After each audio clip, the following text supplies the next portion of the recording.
Welcome to Texas.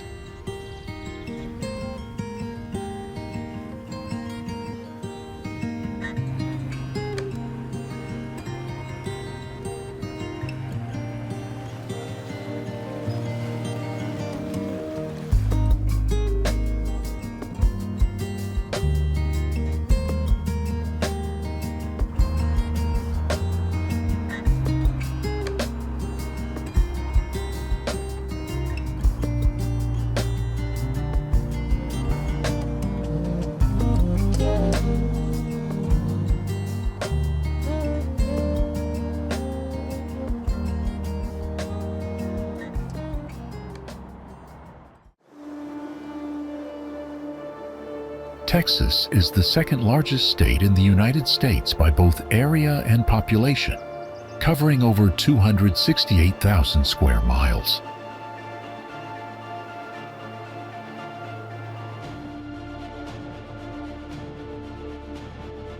The state was an independent republic from 1836 to 1845 before joining the Union, earning it the nickname the Lone Star State.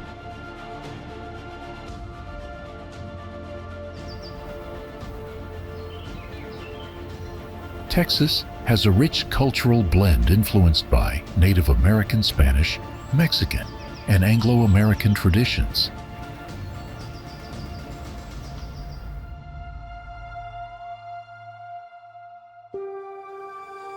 The state is famous for its cowboy culture, barbecue cuisine, and distinctive music genres like country and blues.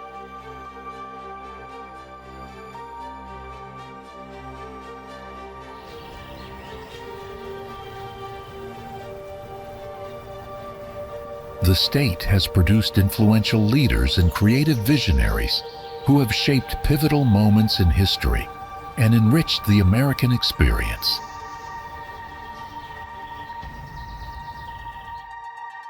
Today, Texas leads the nation in oil production and cattle ranching, while also being a major technology hub.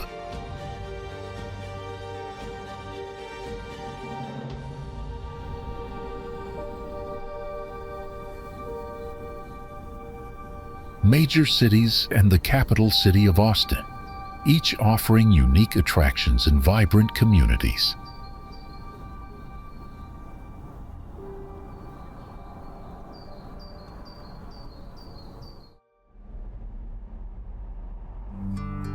Where the mountains rise dramatically from the Chihuahuan desert floor, the Franklin Mountains stand as El Paso's natural fortress.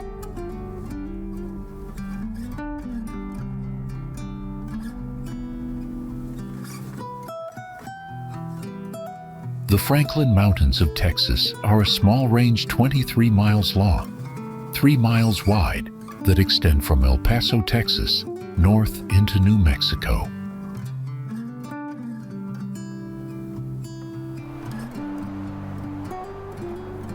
The highest peak, North Franklin Mountain, reaches 7,192 feet, with park headquarters located at an elevation of 5,426 feet. Above the surrounding desert landscape.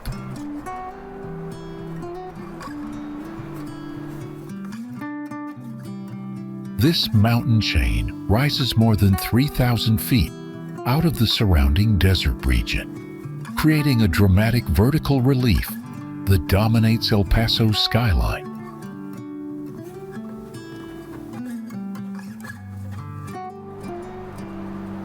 The Franklin Mountains are tilted block fault mountains made of sedimentary and igneous rock, containing Texas's oldest formations, Precambrian rocks over 1 billion years old.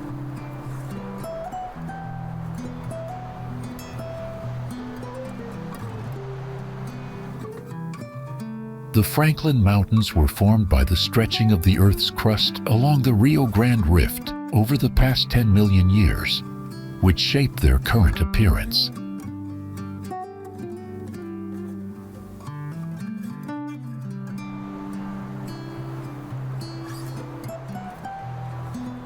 Faults within the range also record deformation during the Laramide orogeny between 85 and 45 million years ago.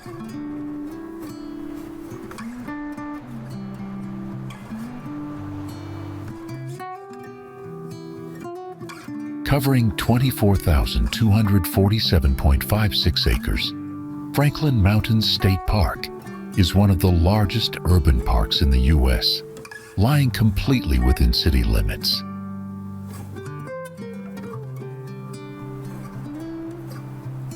With 125 miles of multi-use trails, this 37-square-mile desert park is a popular spot for hikers, mountain bikers, and outdoor enthusiasts.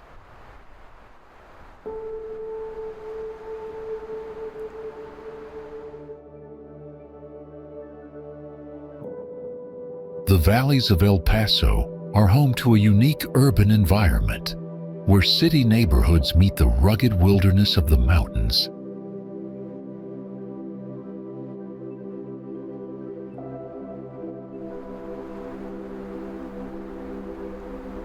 The mountains serve as a natural barrier between El Paso and the desert, creating distinct microclimates and ecological zones throughout the region.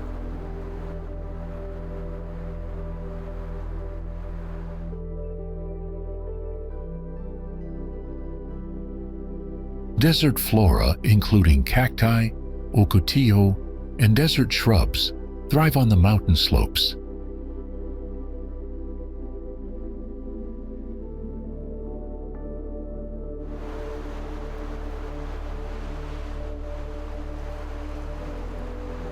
The range extends from near the Mexican border northward into New Mexico, making it part of the broader Basin and Range geological province.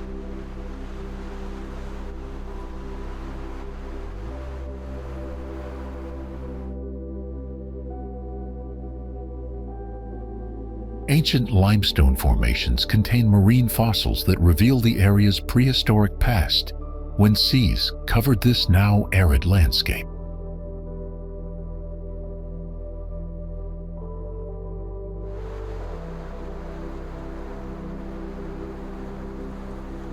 The mountains provide crucial watershed protection and recreational opportunities, while serving as El Paso's most recognizable natural landmark.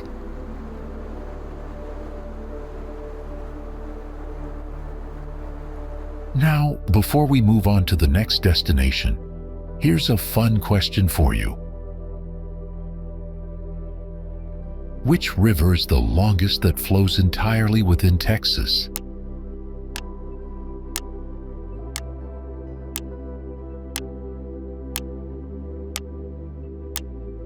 Comment your guess.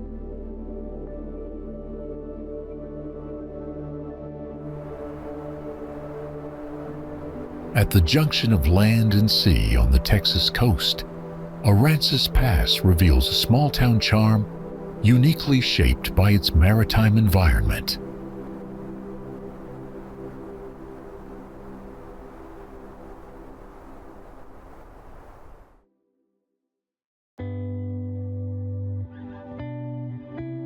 The community developed around fishing, boating, and the natural beauty of nearby bays and wetlands.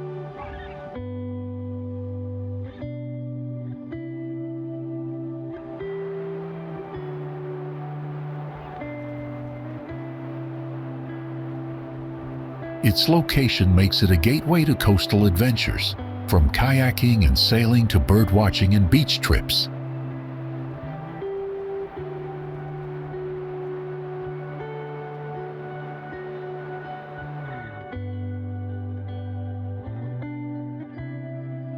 The town has long been tied to the shrimping industry, giving it a strong connection to the Gulf of Mexico.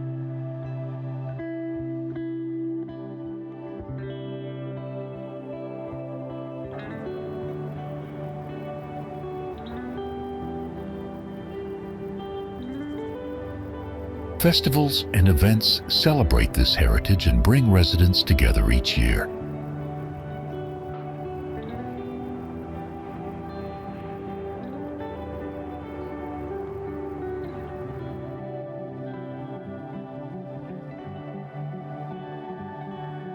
Nature reserves and surrounding waters provide a haven for wildlife as well as outdoor recreation.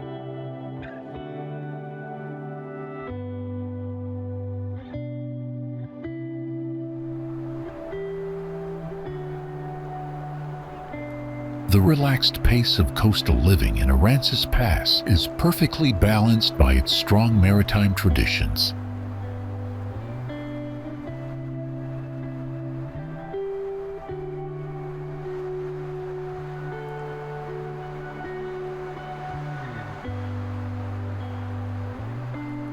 If you are watching this, please click the subscribe button in the corner of the screen. It's completely free, but means a lot to us.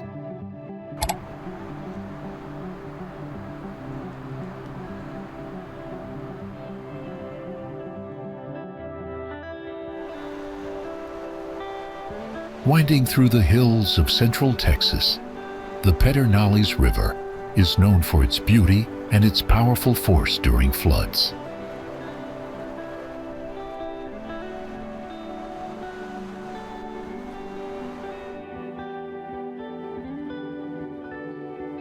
The river begins in the Edwards Plateau and flows east until it joins the Colorado River near Lake Travis.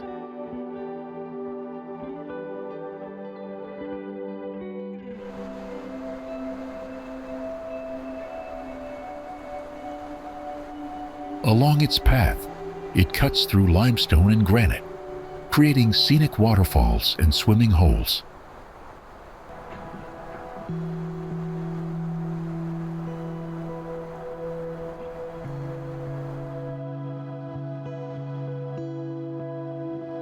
Pedernales Falls State Park showcases some of the river's most dramatic landscapes, with wide rock shelves and rushing rapids.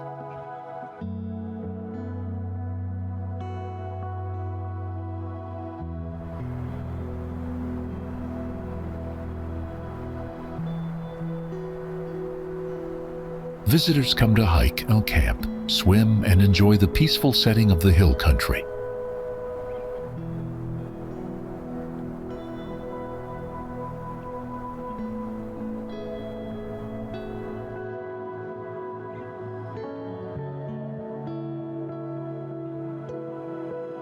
The river has long been a natural resource for people living nearby, providing water for farming, ranching, and communities.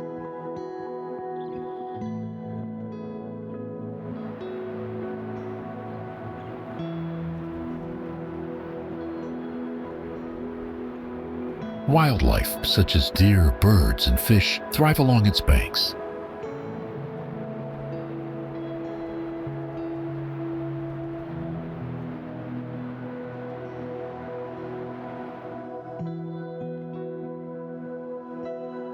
The Pedernales can be calm and inviting in dry times, but dangerous and swift after heavy rains.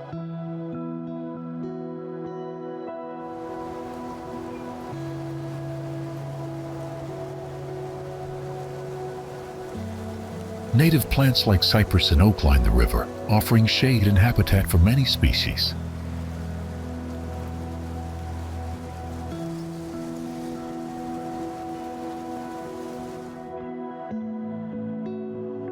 The area is also rich in history, with Native Americans and early settlers depending on the river for survival.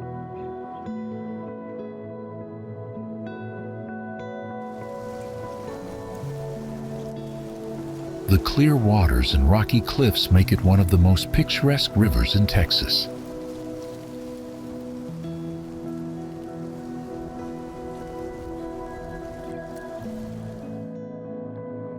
How could anyone stand on the banks of the Pedernales River and not feel the timeless spirit of the Texas Hill Country?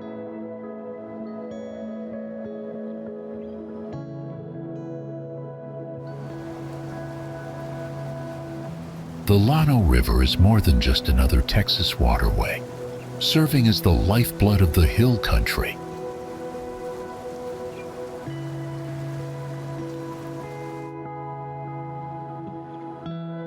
The Llano River is a tributary of the Colorado River, about 105 miles long in Texas. draining part of the Edwards Plateau northwest of Austin.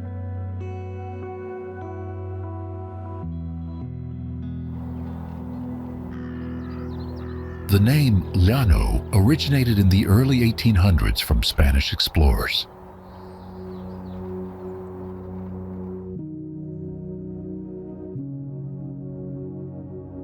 The Spanish word llano means plain, as in a treeless flat area, but the river's shores are most definitely not.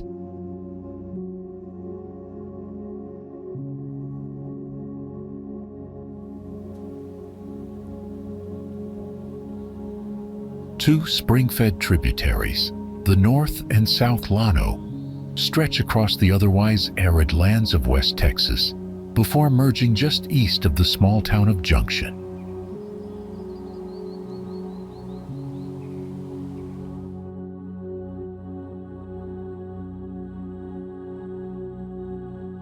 The South Llano River is unique among West and Central Texas rivers.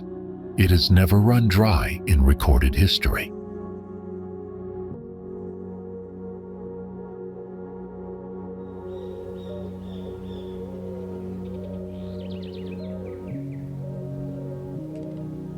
The main stream flows east where it joins the Colorado River and aids in forming Lake Lyndon B. Johnson.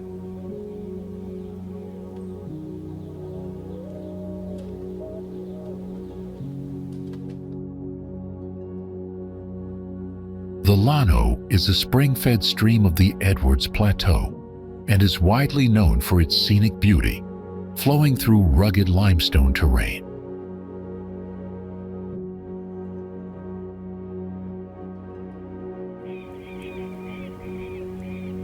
The Llano is home to the Guadalupe bass, the Texas state fish, sometimes called the Texas trout, for its fighting ability and preference for fast-flowing waters. In dry years, the Llano River provides most of the water for the Highland Lakes, a main source of drinking water for people in Austin and downstream, all the way to the Gulf of Mexico.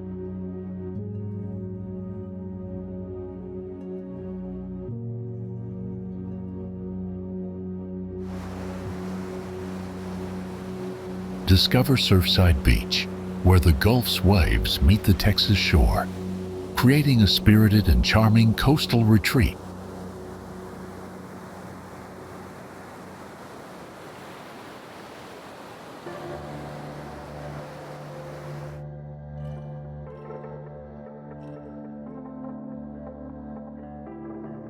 The town is known for its wide sandy beaches that invite both relaxation and play.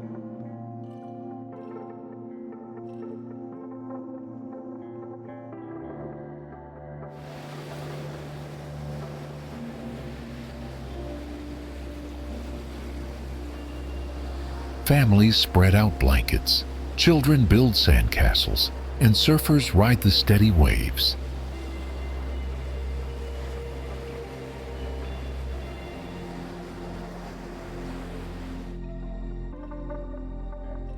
Fishing is a favorite pastime here, with anglers using the jetty or boats to bring in fresh catches.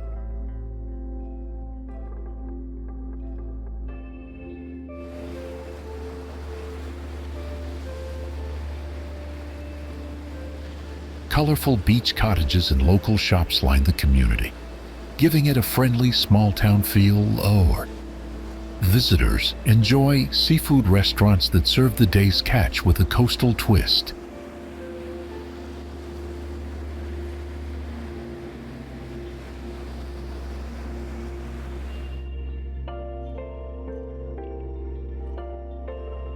Birdwatchers explore the nearby marshes and wetlands, spotting migratory species throughout the year.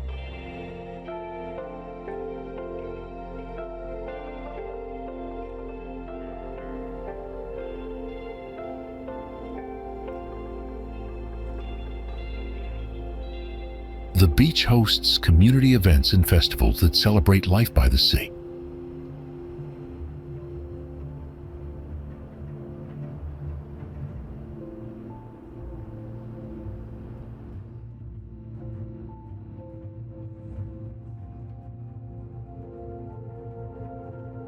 Outdoor lovers also take advantage of boating, kayaking, and shell collecting along the shore.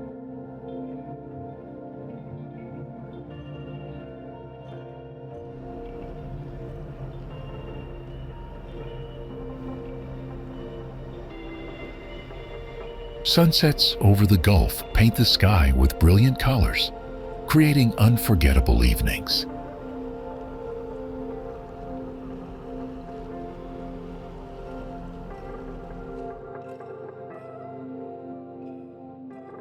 Surfside Beach balances its relaxed atmosphere with opportunities for adventure.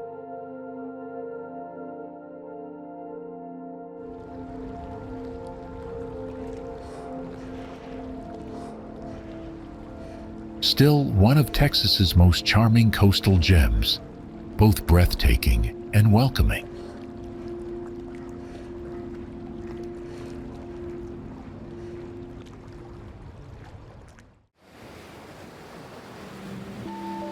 The Trinity River is the longest river entirely within Texas.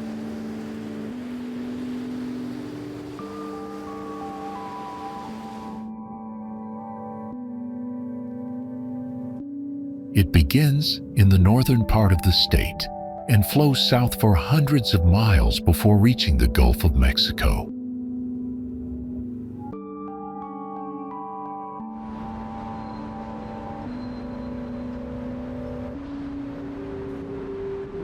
The river has four main branches that join together near Dallas-Fort Worth.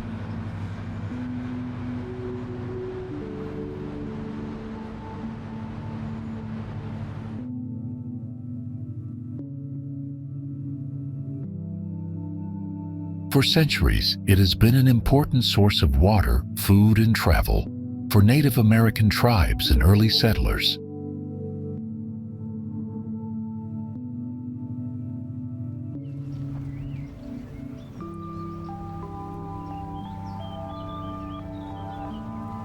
In the 1800s, communities grew along its banks, using the river for farming and trade.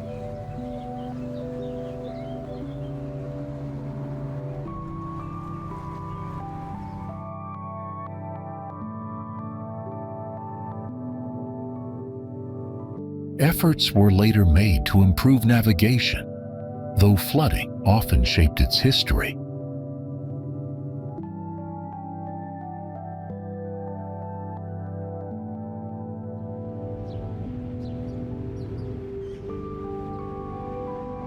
Today, the Trinity River is central to the Dallas-Fort Worth area, where it winds through the heart of the Metroplex.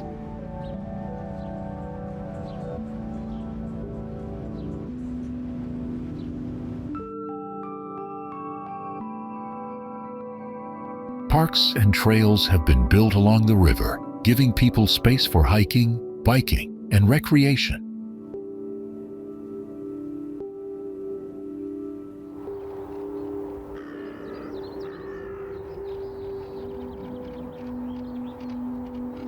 Wildlife habitats thrive in its bottomlands, supporting fish, birds, and native plants.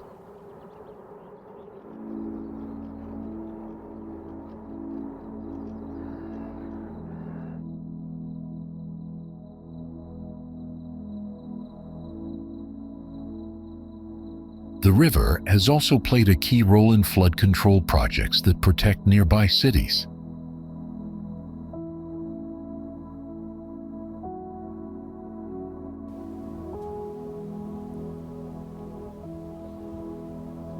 In recent decades, major projects have aimed to restore natural areas and connect neighborhoods to the river.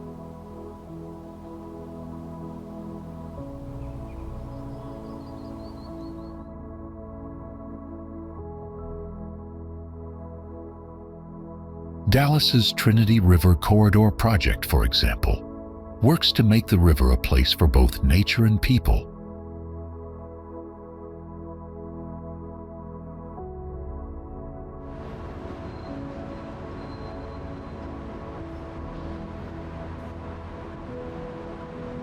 Beyond Dallas, the river passes through farmland, forests, and wetlands as it continues south.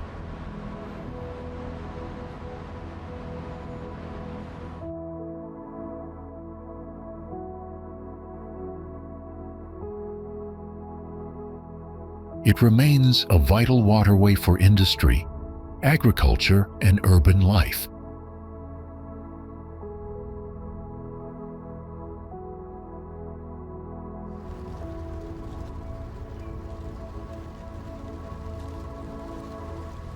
The Trinity River is both a natural landmark and a symbol of how Texas communities depend on and adapt to their environment.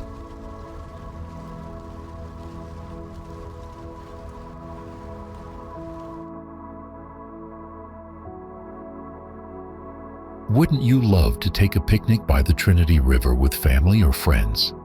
Type 1 if you already have, or 2 if you'd like to try soon.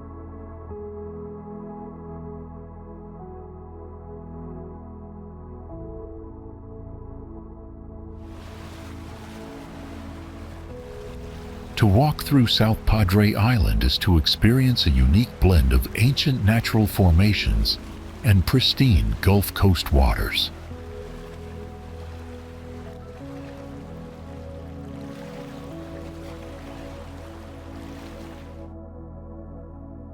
South Padre Island began as a submerged sandbar about 4,500 to 5,000 years ago.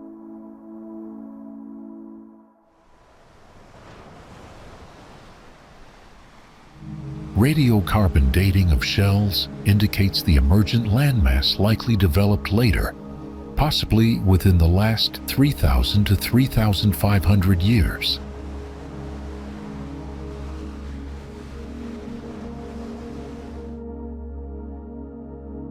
South Padre Island was a beautiful desolate place where native Karankawa Indians, migratory birds, and sea turtles were the only residents.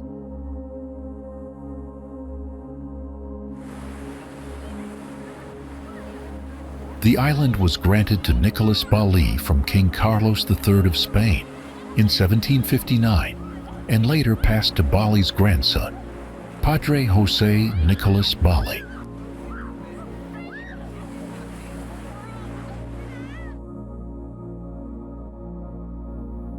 South Padre Island is named after José Nicolas Bali, a Catholic priest and settler who owned the island during Spanish rule in the 19th century.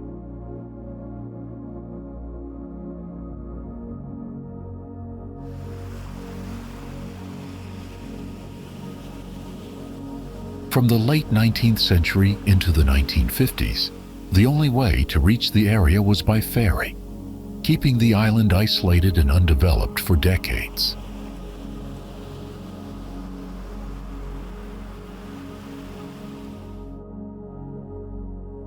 The majestic structure stretches across the Laguna Madre and links the island to the mainland, transforming South Padre from an isolated barrier island into an accessible tourist destination.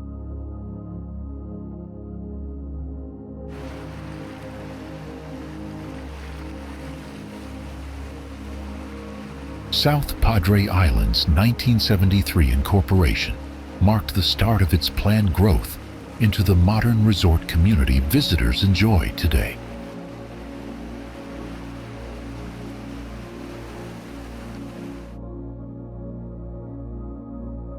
The island is only accessible via the Queen Isabella Causeway and has become a popular tourist destination for both the spring, summer, and for winter Texans.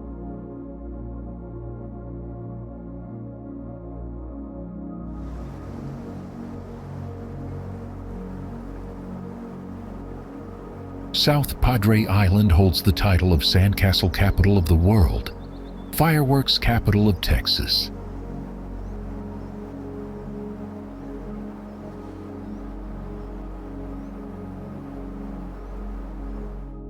Island offers diverse recreational activities including snorkeling, kiteboarding, surfing, and horseback riding along its pristine beaches.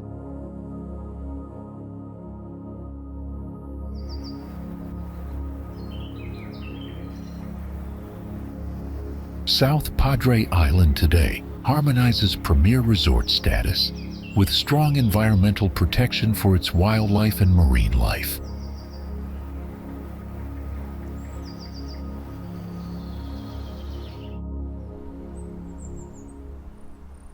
Bear Creek Pioneers Park is located in West Houston within the Addicks Reservoir, a flood control project built by the U.S. Army Corps of Engineers after the devastating 1935 flood.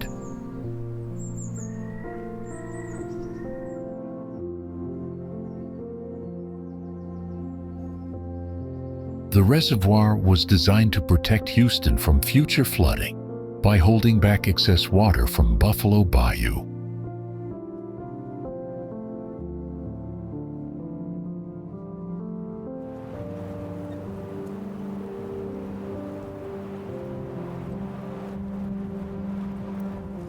The park sits on land once used for farming and ranching before being converted into public space.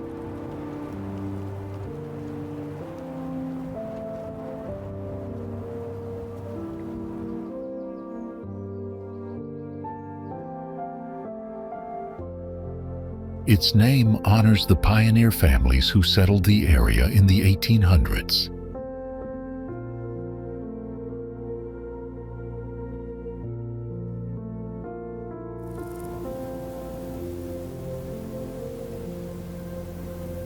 During World War II, part of the land around the reservoir was used for military training purposes.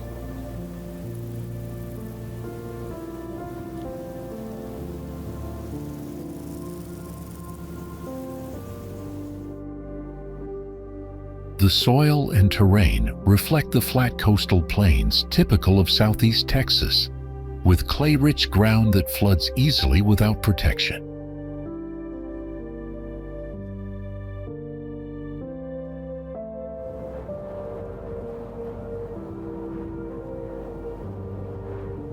Today, the park remains an important part of the city's flood control system, while also serving as a public recreation area.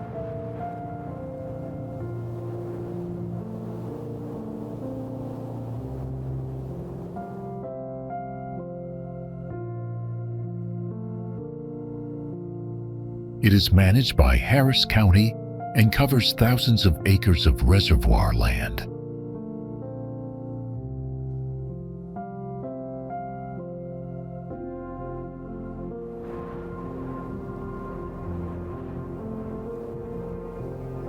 Bear Creek Pioneers Park illustrates how Houston has adapted its geography to balance urban growth with flood management.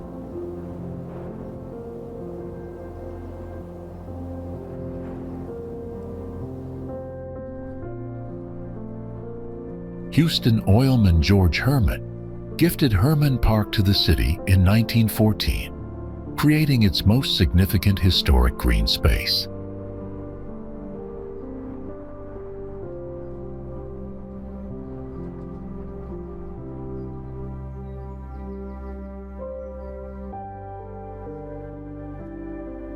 Hermann donated 278 acres with the condition that the land always be preserved for park purposes.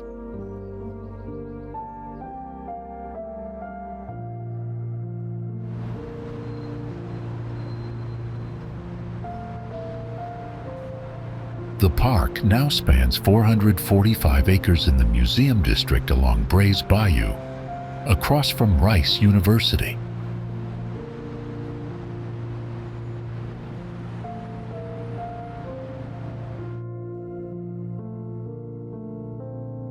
Over the years, it became home to many of Houston's cultural institutions, including the Houston Zoo, Miller Outdoor Theater, and the Houston Museum of Natural Science.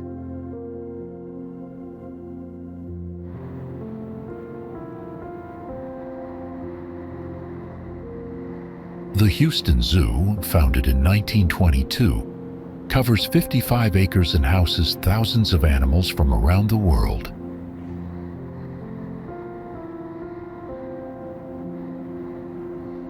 That same year, the Hermann Park Golf Course was added and opened in 1924, later becoming one of the first desegregated public golf courses in the United States.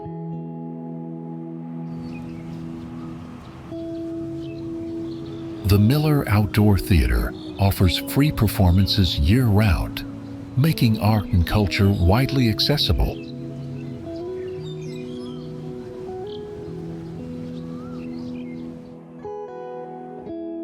Visitors also enjoy the Japanese Garden and Rose Garden, both of which provide peaceful retreats.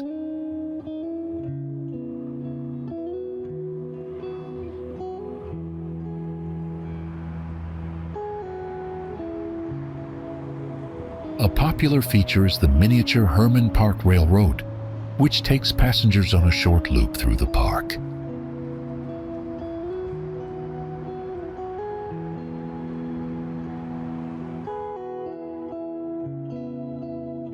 Public art adds to its character, including murals by Houston-based artist Trenton Doyle Hancock.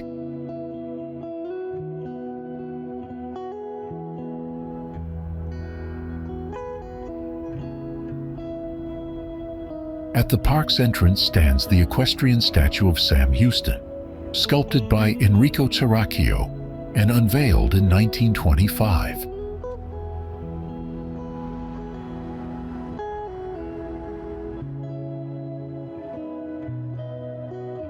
The monument depicts Houston on horseback, symbolizing his leadership in the Texas Revolution and his role as the first president of the Republic of Texas.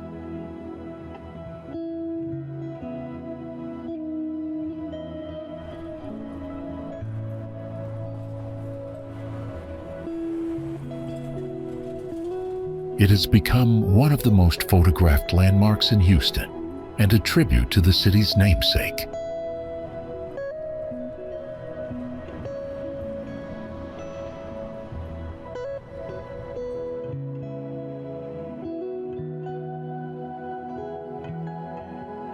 The park has also hosted civic events and historic commemorations that reflect Houston's evolving identity.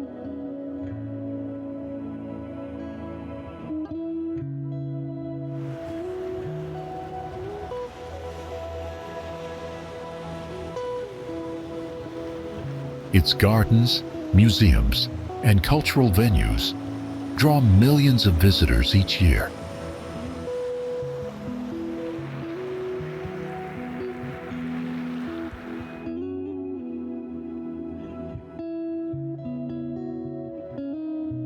As a vital blend of recreation, history, and culture at the center of Houston, Hermann Park continues its role as the city's green lung.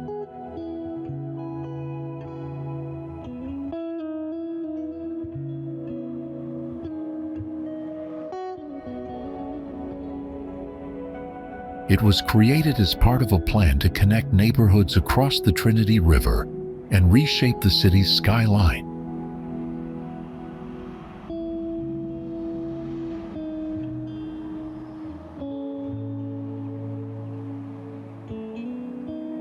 It was the first of 3 signature bridges designed for Dallas by Spanish architect Santiago Calatrava.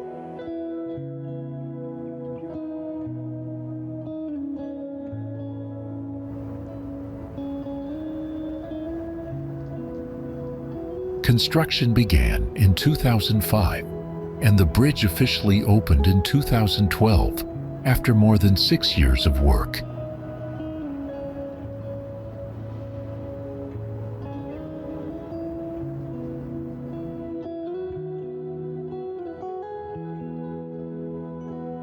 The project cost more than $100 million, with funding support from local foundations and city partnerships.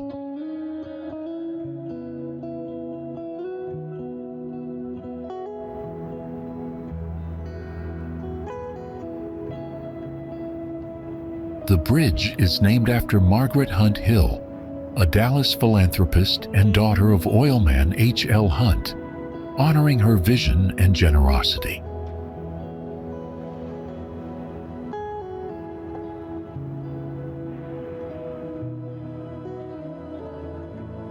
With its sweeping white arch rising nearly 400 feet above the river, the bridge has become an iconic symbol of modern Dallas.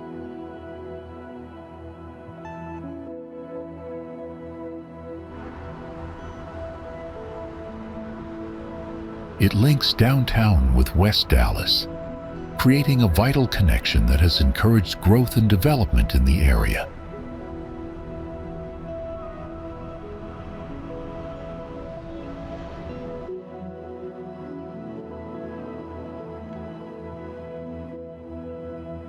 Before its construction, the river had acted as a barrier separating parts of the city.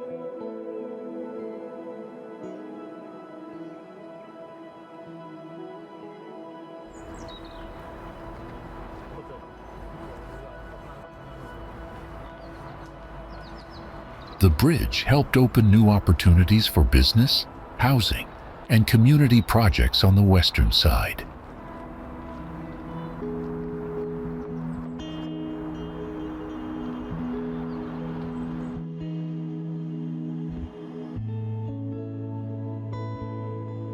It also includes pedestrian and bicycle pathways, giving residents and visitors new ways to enjoy the Trinity River.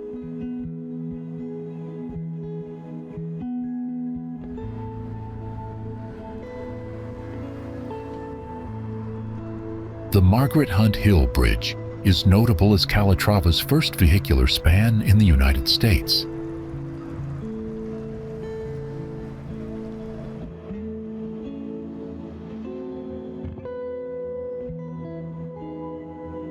Its design combines function and artistry, providing both transportation and visual beauty.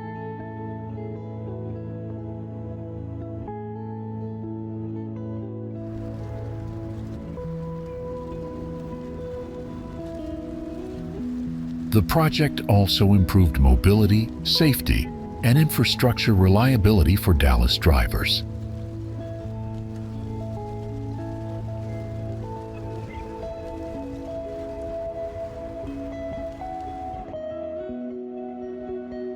We collect details from various places. If you notice something that's not quite right or want to share more, please leave a comment. We'd love to hear from you.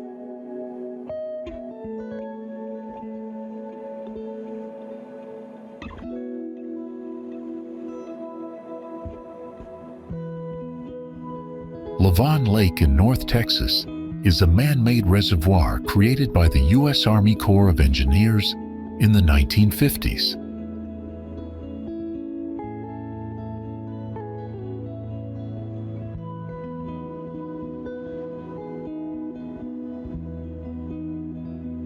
It was built for flood control, water supply, and recreation, serving nearby communities including parts of the Dallas-Fort Worth area.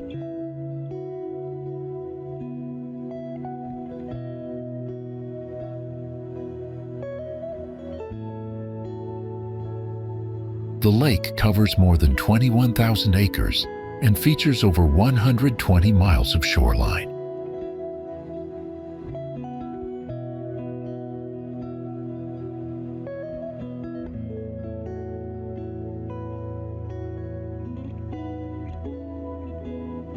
Parks and marinas around the lake support fishing, boatings, camping, and hiking.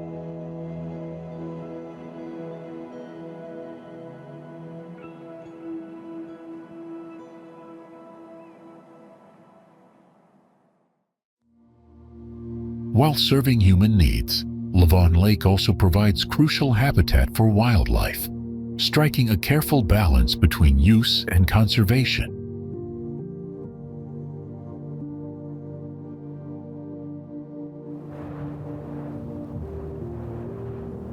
Lake Austin is a reservoir on the Colorado River in central Texas, created in 1939 with the construction of Tom Miller Dam.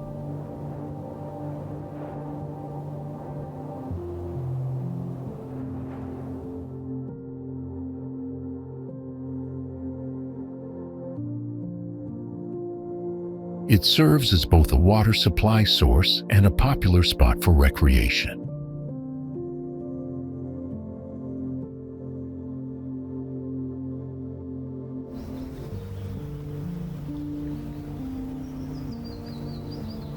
Boaters, kayakers, and anglers frequent the lake for its calm waters and scenic setting.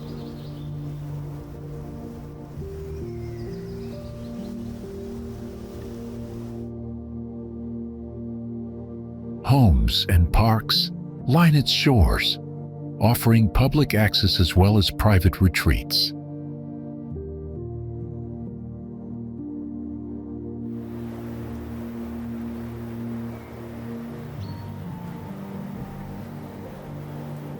Come experience Lake Austin as a place where nature, leisure, and city life meet.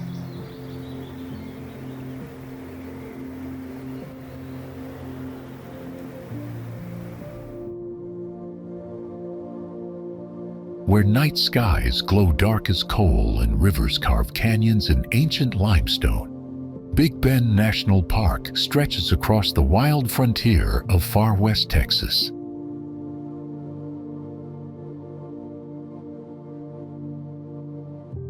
The park spans over 1,200 square miles along the Rio Grande, facing the Mexican states of Chihuahua and Coahuila.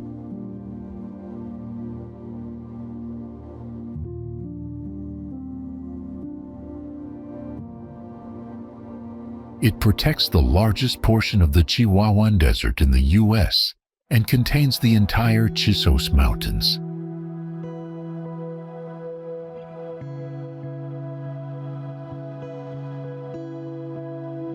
Congress authorized the land in 1935, and Texas transferred it to the federal government in 1944, creating the park.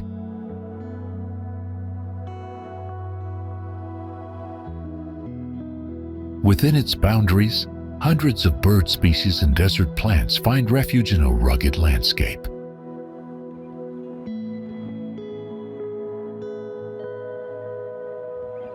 Visitors explore Santa Elena Canyon, Grapevine Hills, and the Mule Ears, each showcasing the region's unique geology.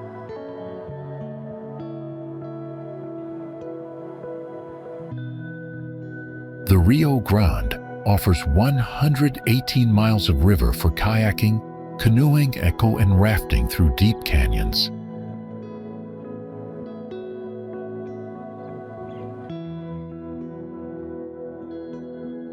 Archaeological sites show human presence here for thousands of years, with the oldest dating back 8,800 years.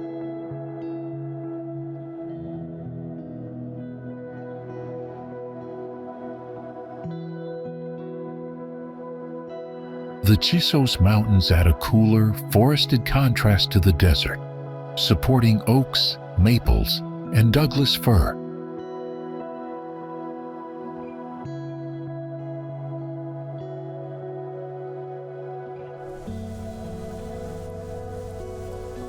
The primary source for the river is a series of springs in northern Kendall County.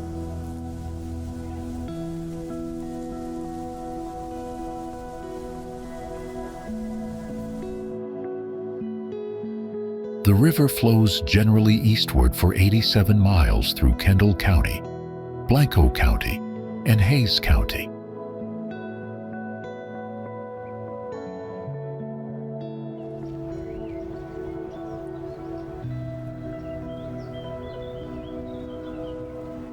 Near San Marcos, it takes a southerly turn and joins with the San Marcos River.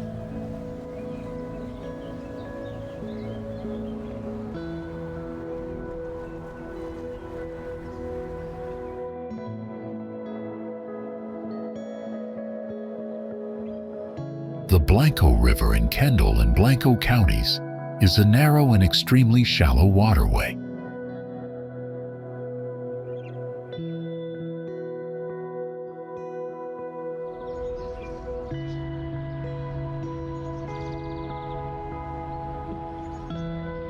The river essentially consists of long, shallow stretches flowing over a limestone bottom.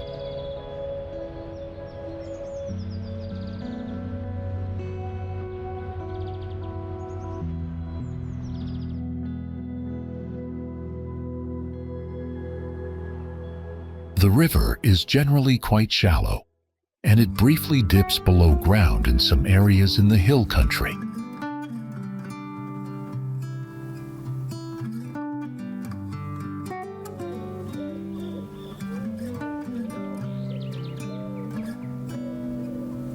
As with many of the rivers in the Texas Hill Country, there is great variability in the Blanco River's flow.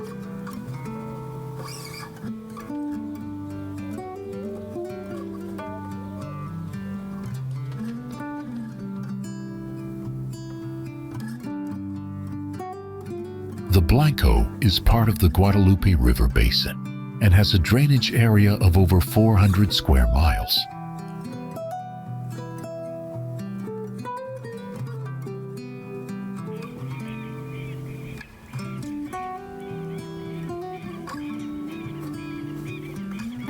It winds 87 miles through green hills and dramatic, rocky bluffs.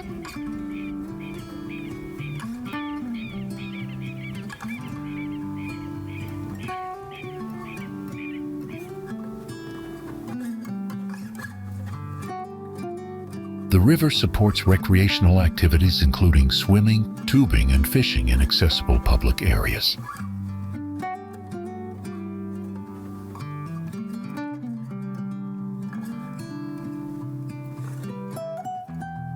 Originally established as an official subdivision in 1915, Tarrytown's popularity grew largely because of its successful advertising slogan, "Where oak trees charm the eye."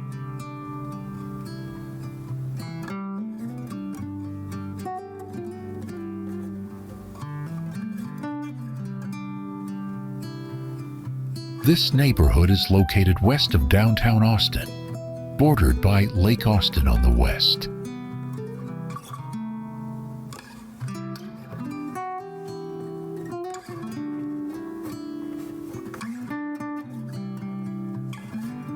The first part of the Tarrytown neighborhood officially opened in 1934, named after the family's summer home in Tarrytown, New York.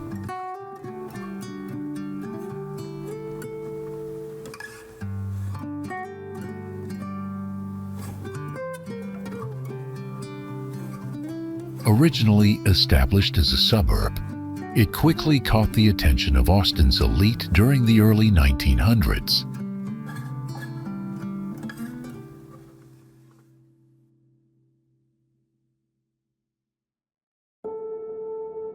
Tarrytown has everything from 1920s cottages to new mansions, but it predominantly consists of older homes, the majority built in the 1940s and 1950s.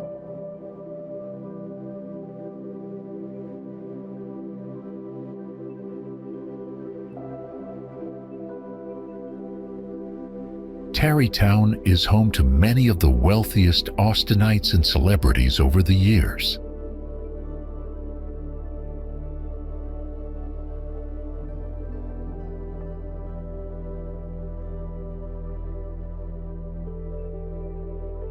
Steeped in history, the neighborhood is filled with thriving local businesses, including iconic restaurants, old soda fountains, jewelry stores, and classic dive bars.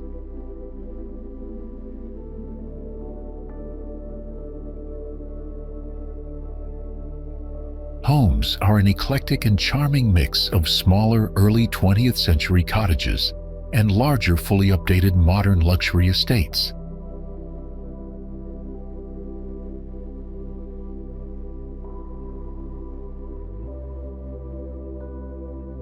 The community is nestled against Lake Austin, where it curves east and over Tom Miller Dam to meet Lady Bird Lake.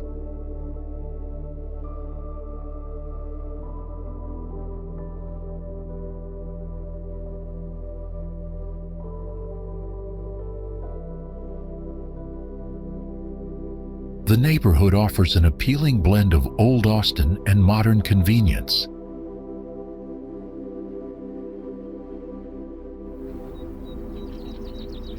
Houston is the largest city in Texas and the fourth largest in the United States, but it feels surprisingly welcoming despite its massive size.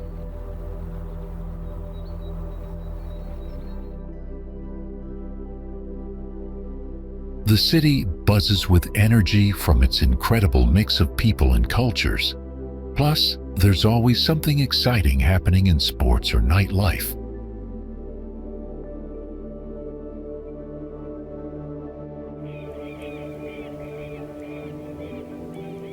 You'll be amazed by how much is going on culturally. Houston hosts around 21,000 performances, concerts, plays, and exhibitions every single year.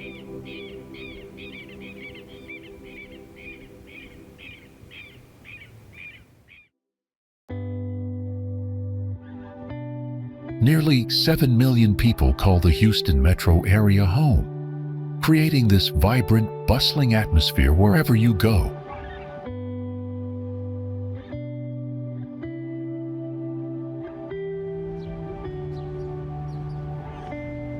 What makes Houston special is that more than 20% of residents were born in other countries, bringing their traditions, languages, and amazing food with them.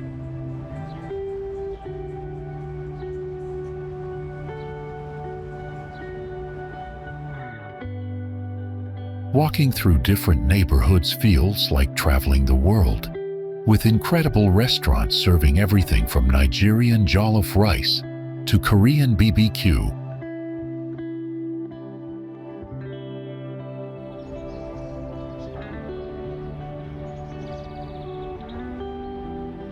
The arts scene here is fantastic, with world-class museums and theaters that rival any major city.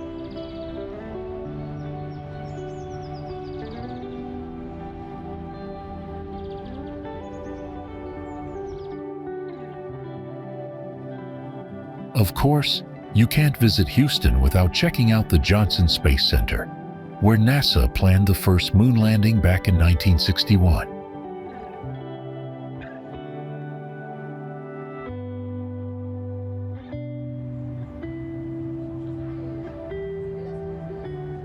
It's still the heart of America's space program today, and touring it feels like stepping into the future.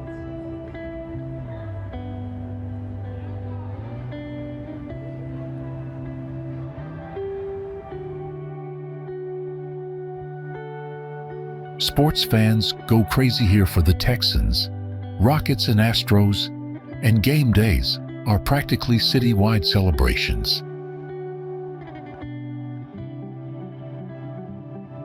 The food scene alone is worth the trip.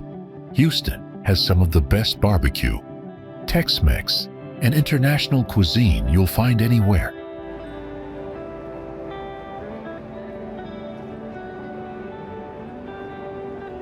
The weather lets you enjoy outdoor festivals and events almost year-round.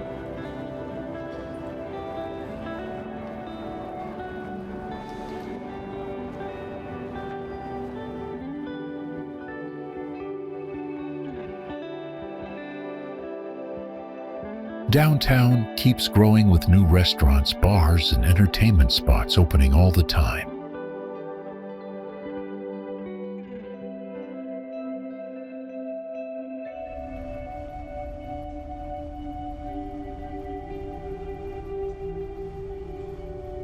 Despite being huge, Houston has this friendly, laid-back Texas vibe that makes visitors feel right at home.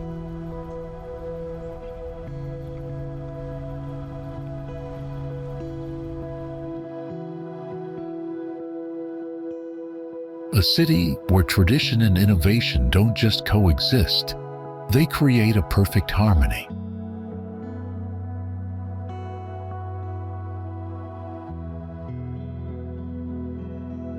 Some cities are remembered for their buildings or skylines, but Austin is remembered first for its sound.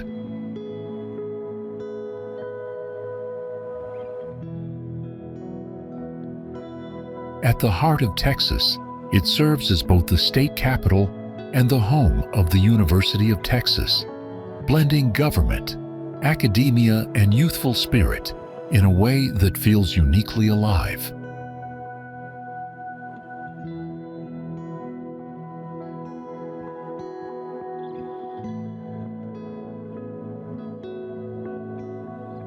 Known as the live music capital of the world, Austin offers live shows every single day of the week.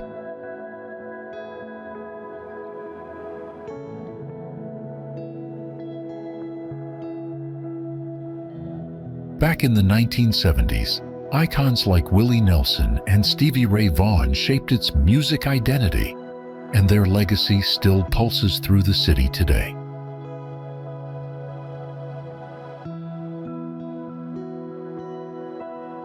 With more live music venues per capita than any other major city, you're never far from a stage.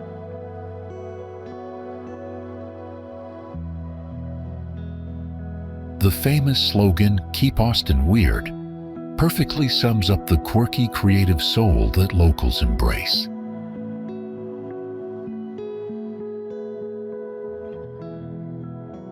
The population itself is a colorful mix, less than half of European descent, more than a third Hispanic, and smaller but vibrant African American and Asian American communities.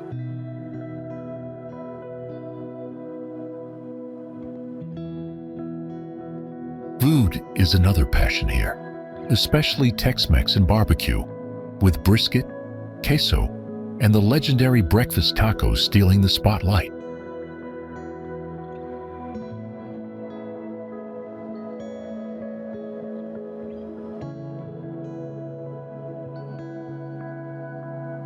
Locals even debate endlessly about who makes the best tacos in town.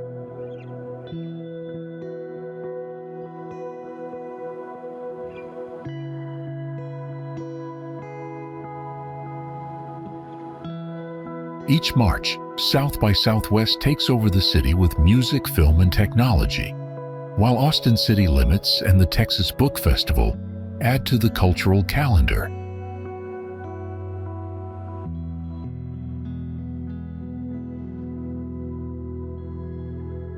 The University of Texas brings a strong college town vibe, filled with sports pride and academic energy.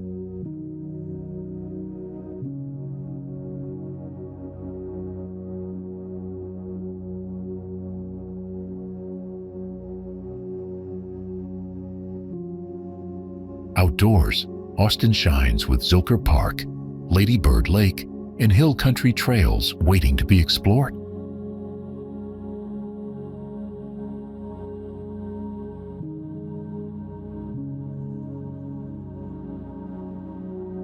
The booming tech industry has earned the nickname Silicon Hills as more companies flock to the city.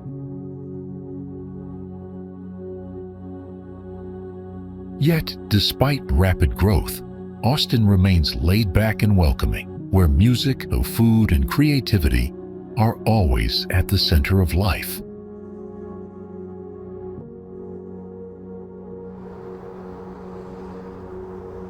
Dallas traces its beginnings to November 1841, when John Neely Bryan established a settlement on the east bank of the Trinity River near a natural ford.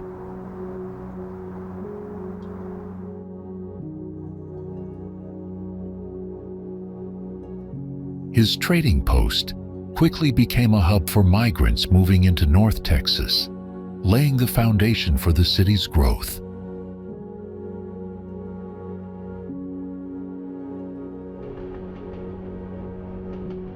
By 1860, the population had risen to 678, including 97 African Americans who were mostly enslaved, along with immigrants from Belgium, France, Germany, and Switzerland.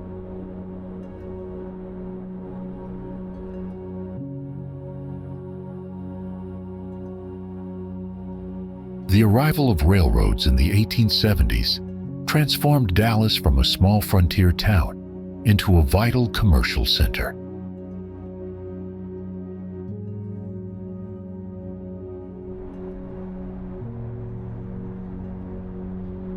In 1930, the discovery of the East Texas oil field fueled a boom that brought investment, jobs, and development to the city throughout the 1930s and 1940s.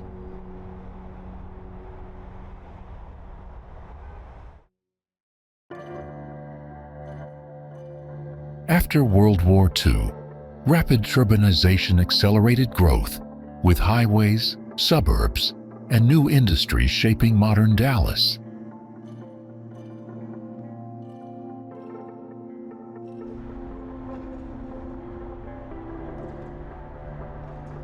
The city's national reputation was forever marked by the tragic assassination of President John F. Kennedy at DLE Plaza in 1963.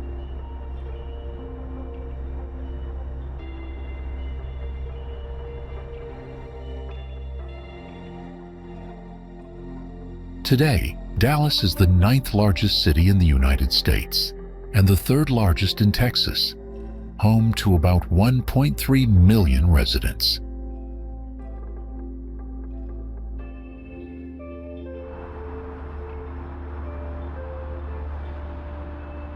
Over the decades, it has become a financial and business powerhouse, particularly in banking, telecommunications, and technology.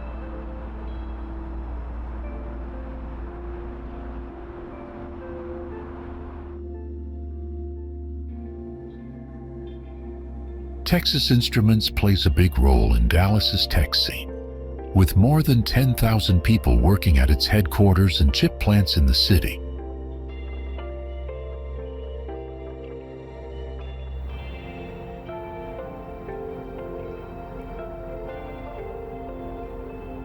Dallas is also the birthplace of well-known brands like 7-Eleven, Michael's Arts and Crafts, and Hotels.com.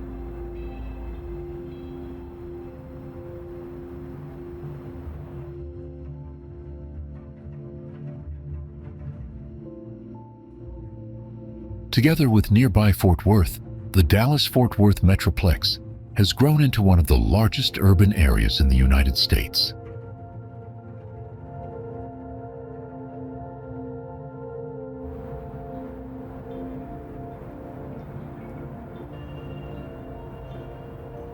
Sports are a huge part of life here, with fans passionately supporting the Cowboys, Mavericks, Stars, and Rangers.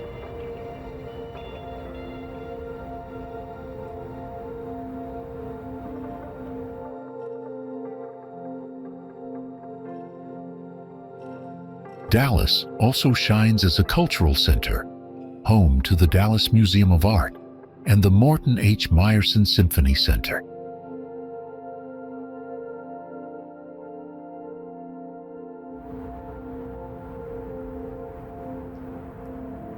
From its beginnings as a trading post to its place today as a modern metropolis, Dallas tells a story of growth, creativity, and pride.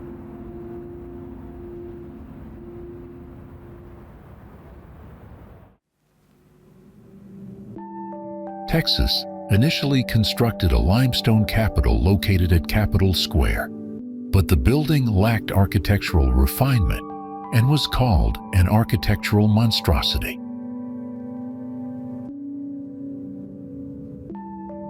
By the 1880s, state leaders decided Texas needed a grander Capitol building that would reflect the state's growing importance and prosperity.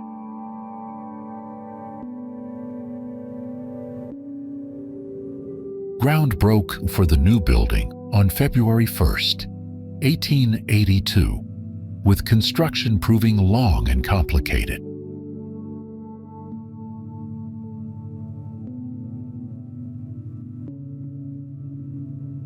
The Capitol was designed by architect Elijah E. Myers in a Renaissance revival style, blending classical and contemporary elements of the time.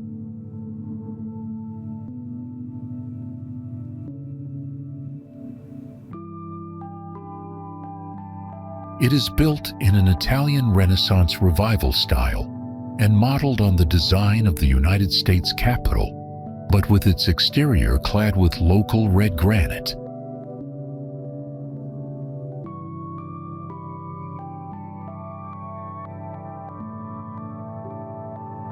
The Capitol was originally intended to be constructed from local limestone, but the natural stone looked dingy. So they switched to the beautiful sunset red granite that makes the building distinctive today.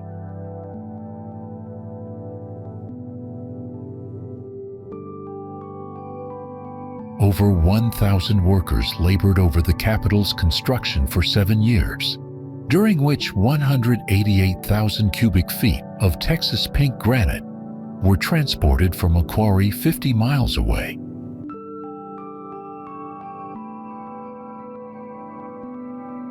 The project's 900 workers included 86 granite cutters brought from Scotland.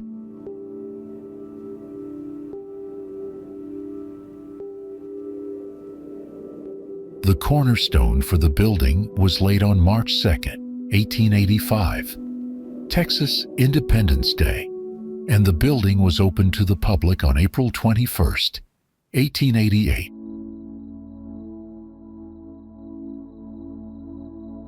The building was officially dedicated on May 16, 1888, with Sam Houston's son, Temple Houston, delivering the dedication speech.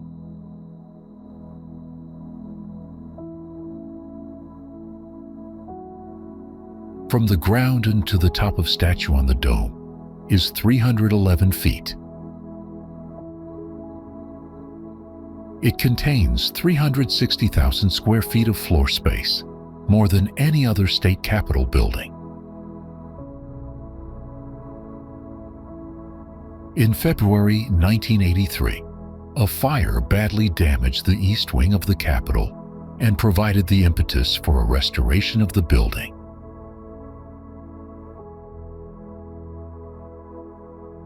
The Texas Capitol was placed on the National Register of Historic Places in 1970 and designated a National Historic Landmark in 1986.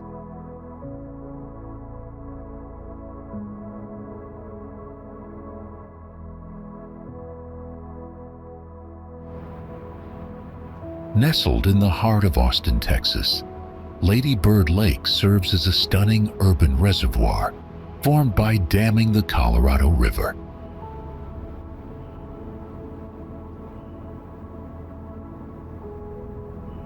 Created by the city of Austin in 1960 as a cooling pond for a power plant, the lake covers 416 acres and is now primarily used for recreation and flood control.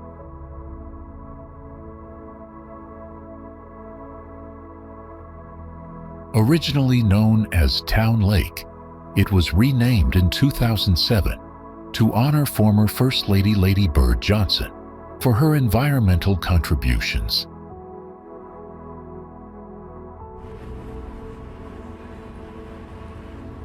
The reservoir stretches through downtown Austin, offering spectacular skyline views and serving as the city's recreational centerpiece.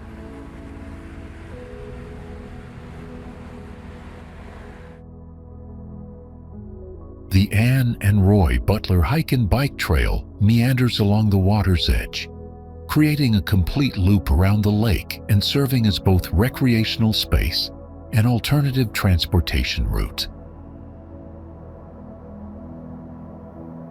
Outboard motors are prohibited, but electric trolling motors are allowed, and the lake contains excellent largemouth bass populations with anglers regularly catching 20 to 30 bass per day.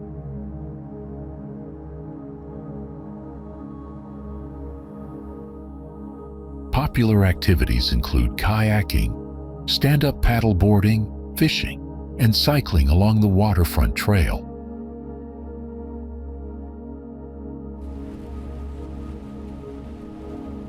The lake connects major Austin attractions like Zilker Park, Auditorium Shores, and the famous Congress Avenue Bridge Bat Colony.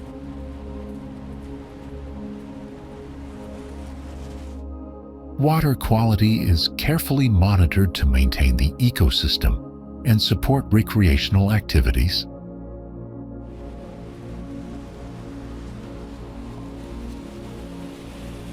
The reservoir plays a crucial role in Austin's identity as an outdoor recreation destination.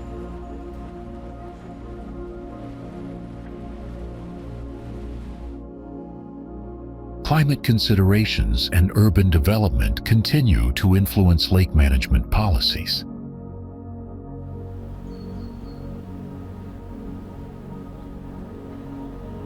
The lake hosts numerous festivals, concerts, and sporting events throughout the year.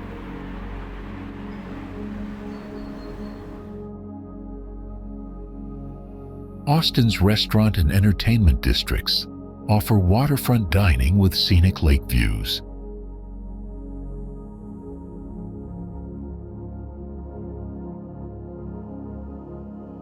From the moment you arrive, Lake Travis captivates visitors with its expansive beauty stretching across northwest Austin.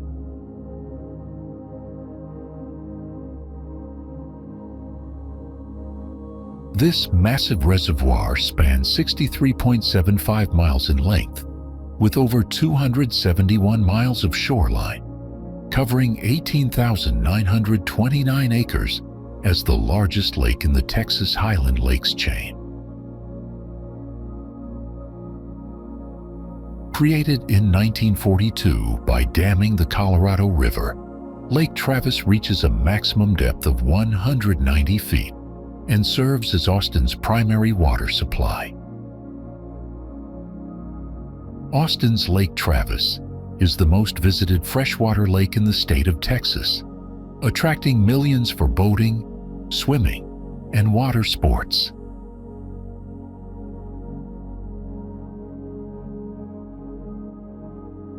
The lake's crystal-clear waters maintain excellent visibility, making it popular for scuba diving and underwater exploration.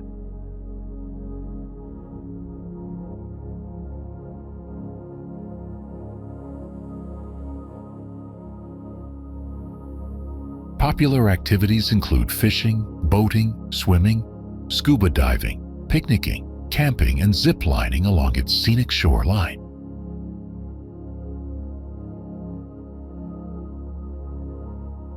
Multiple marinas provide boat rentals, fuel services, and docking facilities for visitors and residents alike.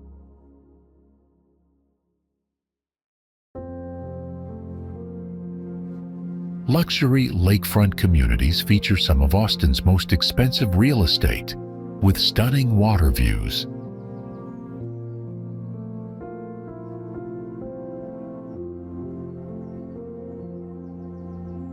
Located just 15 miles northwest of downtown Austin, the area features some of the region's most scenic and luxurious neighborhoods.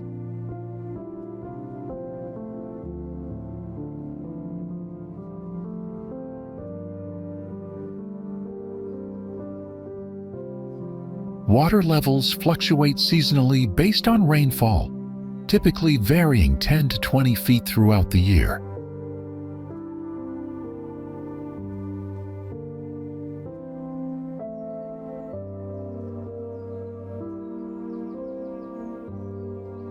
The lake offers numerous secluded coves perfect for swimming, cliff jumping, and peaceful relaxation.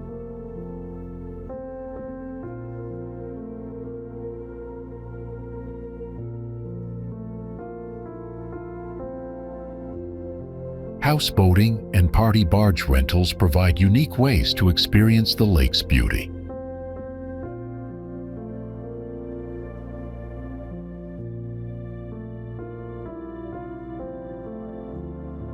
The surrounding Texas hill country creates a dramatic backdrop of limestone cliffs and rolling terrain.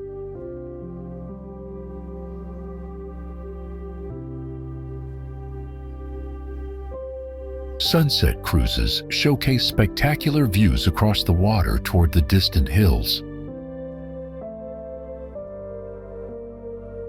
Water sports enthusiasts enjoy world-class wakeboarding, water skiing, and jet skiing conditions.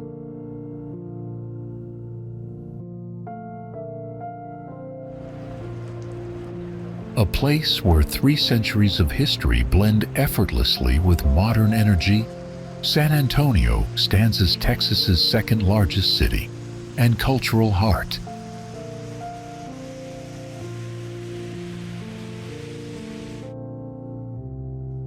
Named for St. Anthony of Padua on June 13, 1691, the city wasn't officially established until its first mission, and Presidio were founded in 1718.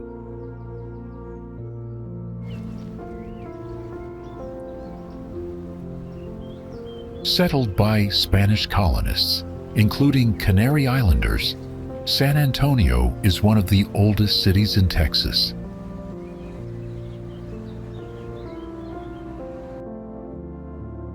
Its most famous landmark, the Alamo, was the site of the legendary 1836 battle and remains a symbol of Texas independence.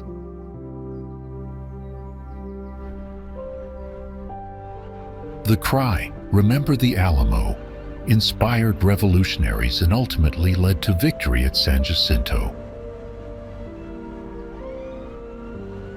Today, San Antonio thrives as a vibrant city rich in heritage, with Mexican, German, and Spanish influences shaping its architecture, music, arts, and cuisine.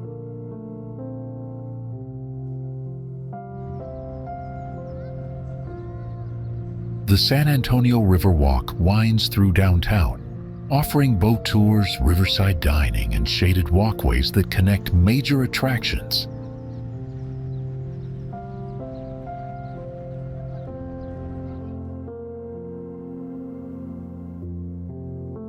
During World Wars I and II, San Antonio served as a major military center, a role that continues to shape its economy and identity.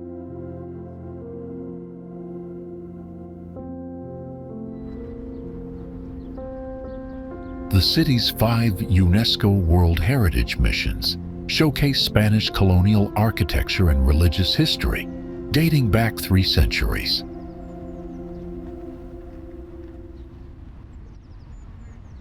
San Antonio's growth has been remarkable, with its population nearly doubling from 650,000 in 1970 to well over 1 million in recent decades.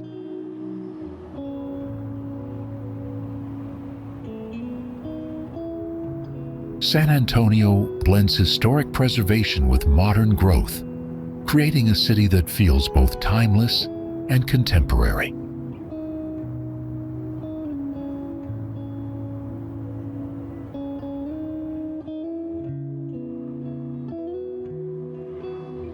Its multicultural spirit is celebrated year-round through vibrant traditions, music, food, and community gatherings.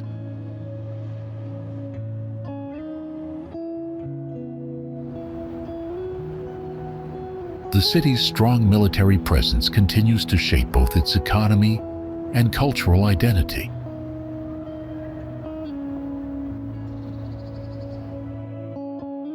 San Antonio also reflects its Mexican heritage in daily life, from the sounds of music to the warmth of its neighborhoods.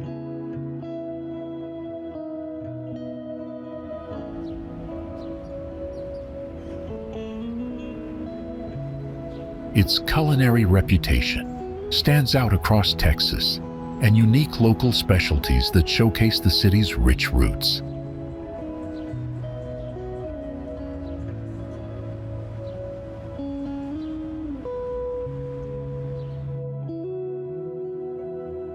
Fort Worth is one of the major cities in Texas and is known for its strong connection to Western heritage.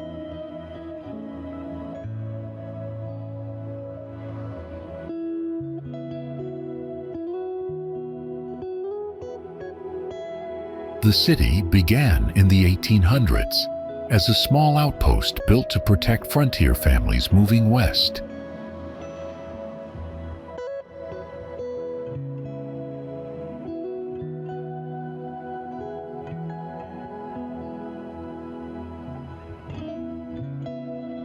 When the army left, settlers stayed behind and a permanent community soon took shape.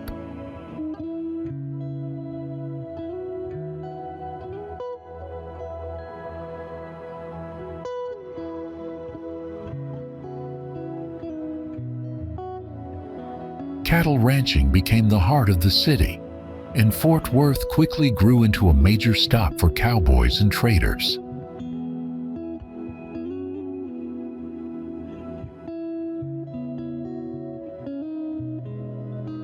Herds of Texas Longhorns passed through the area, giving the city both wealth and character.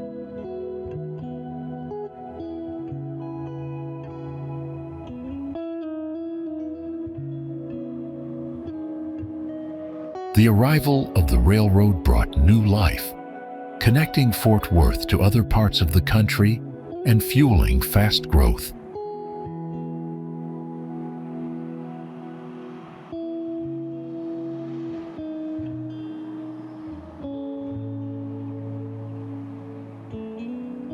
Businesses, schools, and services expanded, and the city became a place where people could build a future.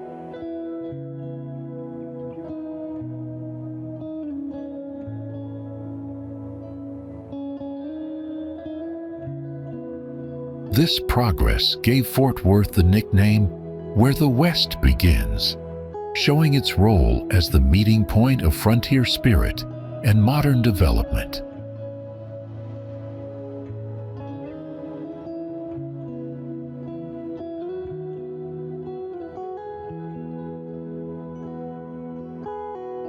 The cattle industry and stockyards turned the city into one of the busiest markets in the region.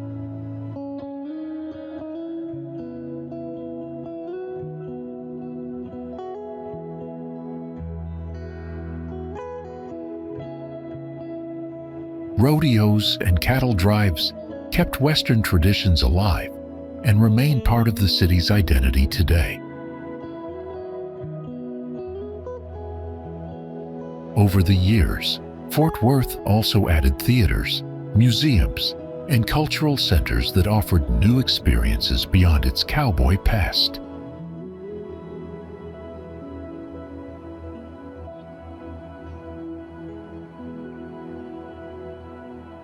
Old neighborhoods preserve the charm of history, while modern districts show the city's growth and energy.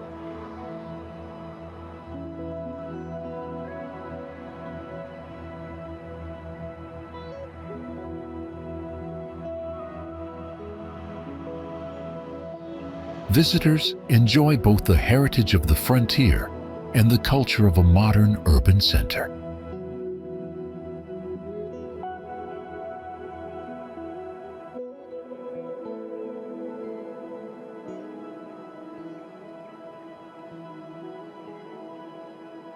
People often describe Fort Worth as a place where tradition and progress go hand in hand.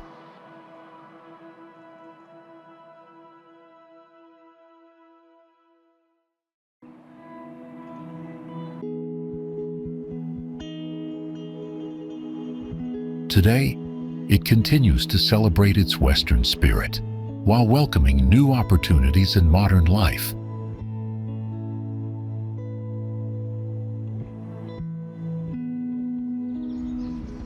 Widely known for its distinctive reddish waters and massive scale, the Colorado River of Texas stands as the state's longest waterway entirely within its borders. It runs for more than 800 miles, beginning in the Western Plains and ending at the Gulf of Mexico.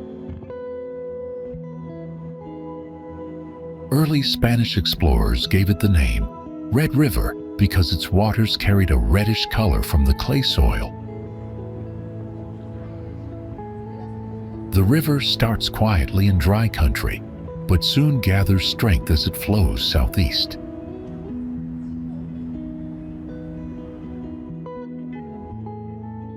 Along the way, it moves through rolling prairies, fertile farmland, and the rocky canyons of the hill country.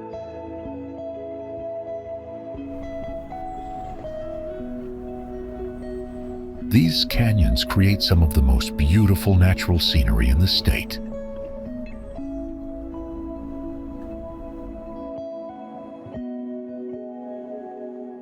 The Colorado is the largest river found only in Texas, both in length and in the size of its watershed.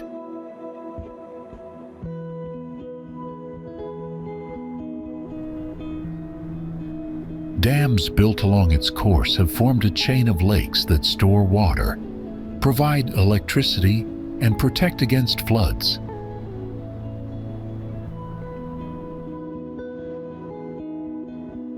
These lakes are also popular places for boating, swimming, and fishing.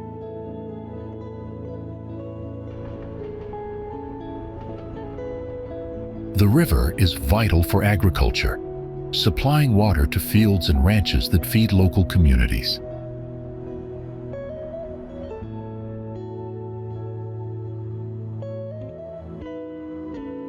It also sustains a wide variety of plants and animals, from desert landscapes to green valleys.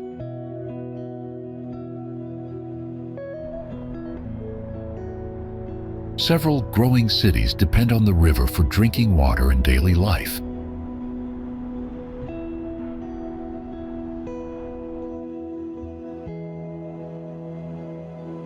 Its banks support tourism and recreation that bring income to many communities.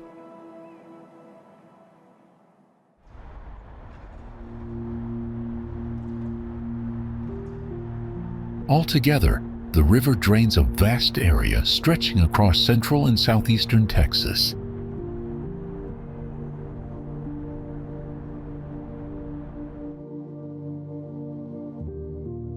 If you stand at the border between Texas and Mexico, you'll witness El Paso's unique position as a true binational metropolis, bridging two countries and cultures.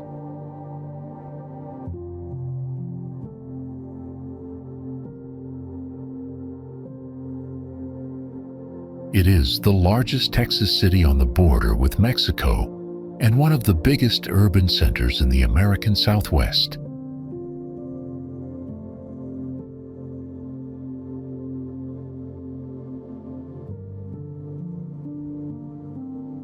The city's location was first noted in 1598 by explorers who named it the Pass of the North.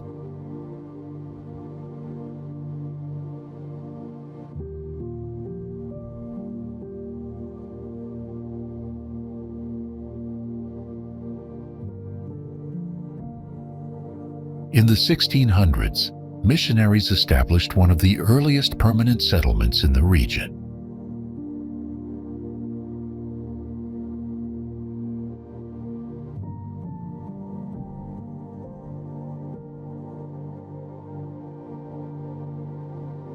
El Paso officially became part of Texas after statehood, with its own county formed in 1850.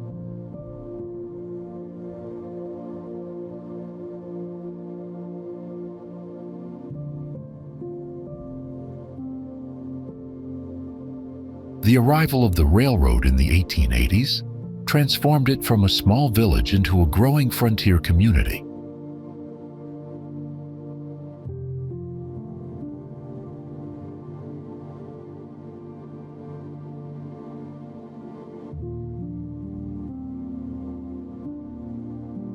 Within a decade, its population multiplied, and El Paso became a busy hub for trade and travel.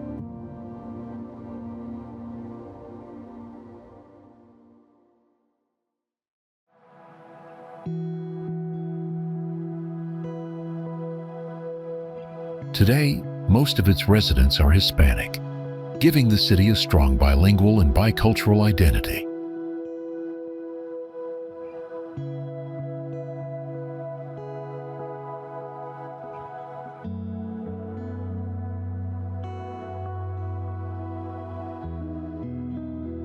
Spanish and English flow side by side in daily life.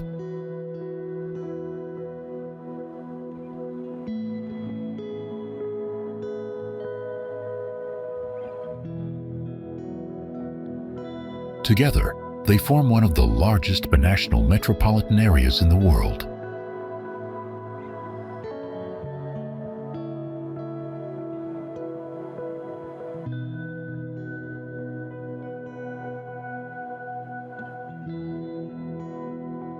El Paso is surrounded by dramatic desert scenery, with the Franklin Mountains rising above the Chihuahuan Desert.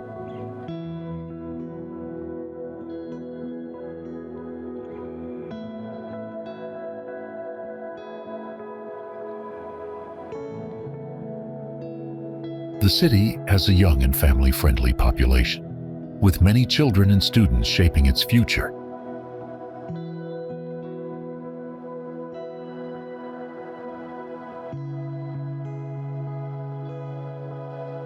Its economy is closely tied to cross-border trade, military bases, and growing industries.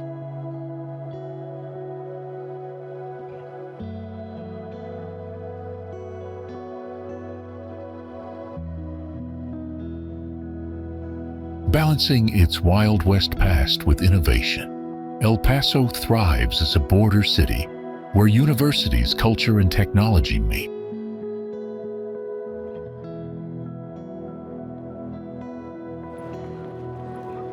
Children laugh and play on colorful playground equipment, while families spread blankets across the green lawn. for afternoon picnics at Clyde Park.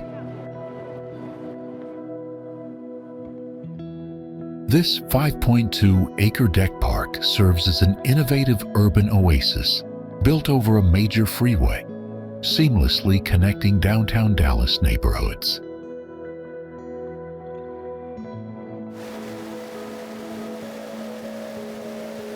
The park attracts thousands of visitors daily with its diverse programming of free events, fitness activities, and dining options throughout the year.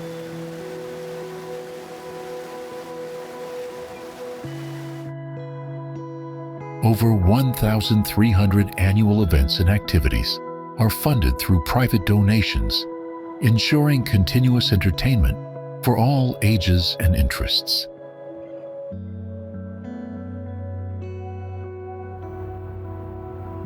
Lush landscapes, designated pet areas, and frequent live entertainment create a vibrant community atmosphere where neighbors connect and socialize.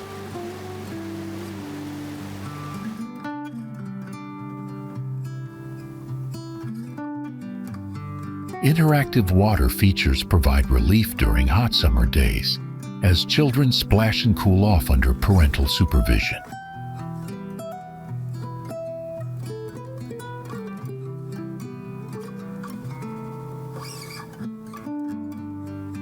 The innovative design bridges distinct Dallas neighborhoods, creating seamless pedestrian access and encouraging exploration of surrounding areas.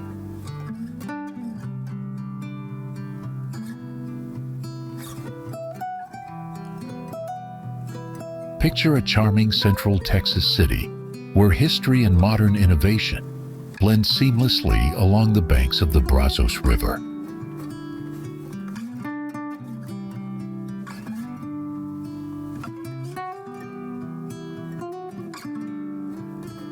Founded in 1849 on the site of a Waco Native American village, this community has witnessed remarkable transformations throughout American history.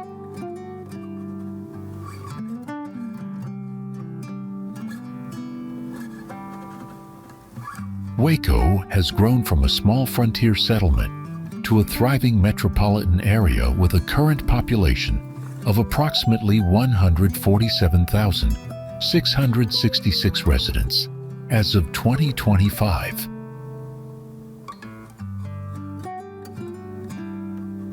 By 1900, the city had become Texas's sixth largest population center, with 20,686 residents, supporting 163 factories and 6 banks in a booming economy.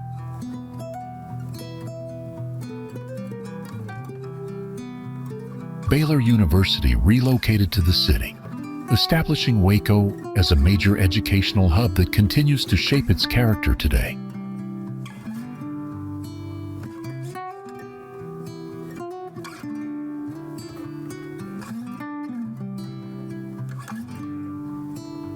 Cultural attractions celebrate local heritage, sports traditions, and frontier history.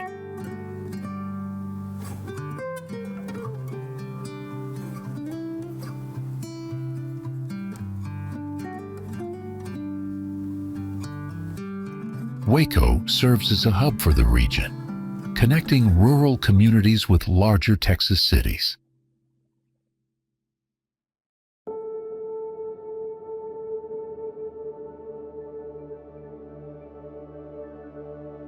Educational excellence remains a cornerstone of Waco's identity, with multiple universities and colleges contributing to its intellectual and cultural vibrancy.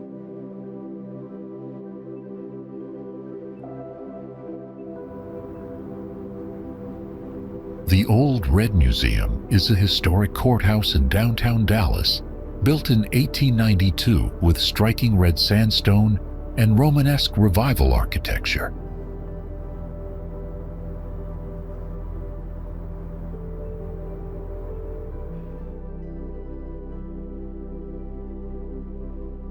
Today, it serves as a museum showcasing the history and culture of Dallas County through exhibits and artifacts.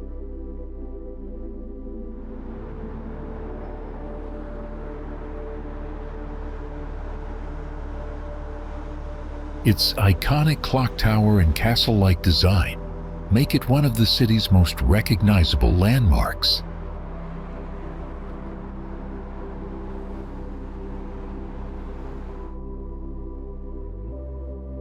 Positioned strategically in North Texas, Denton serves as a vibrant college town where education, culture, and community converge.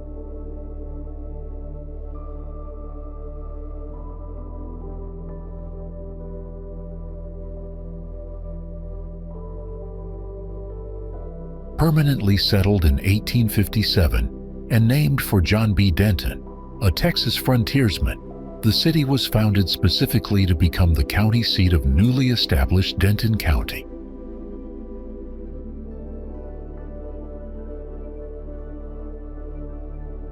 Hiram Cisco, William Woodruff, and William Loving donated 100 acres as the site for the town, establishing its central location within the county.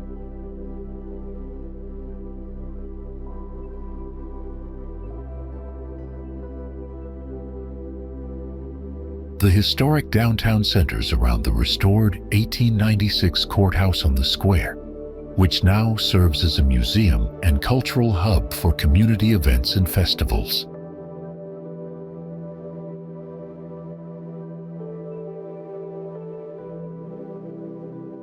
Denton has evolved into a renowned music city, earning recognition for its thriving live music scene and numerous venues that showcase both local and touring artists.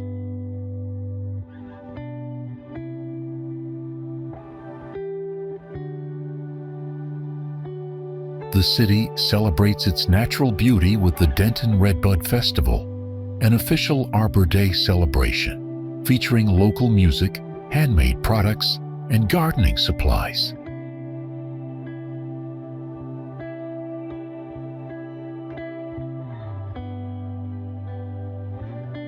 Throughout October, Denton's 31 Days of Halloween creates a month-long spooky spectacular featuring pumpkin drops, spooky markets, and movies in the park.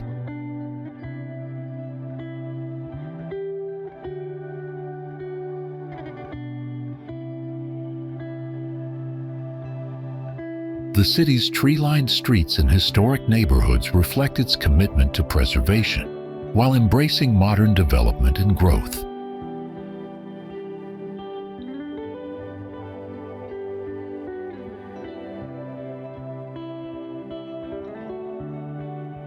Local businesses, restaurants, and specialty shops create a walkable downtown district that attracts both residents and visitors year-round.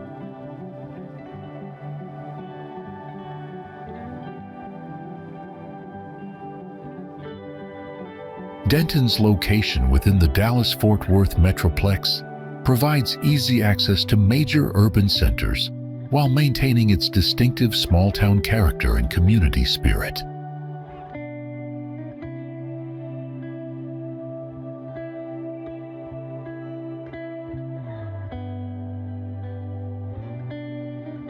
The city balances its role as an educational center with a strong emphasis on arts, culture, and outdoor recreation opportunities.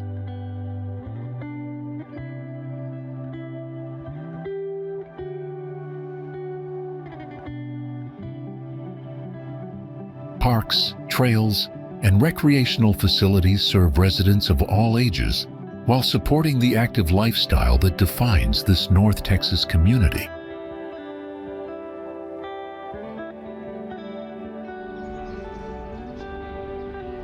Conceived as part of Dallas's ambitious Trinity River project in the early 2000s, the Margaret McDermott Bridge emerged from the city's vision to transform its relationship with the Trinity River.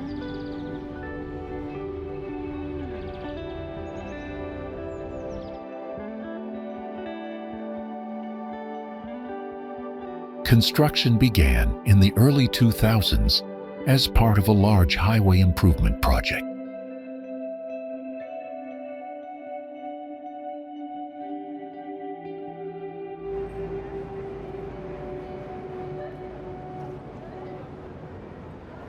The bridge is named after Margaret McDermott, a well-known Dallas philanthropist who gave decades of service to her community.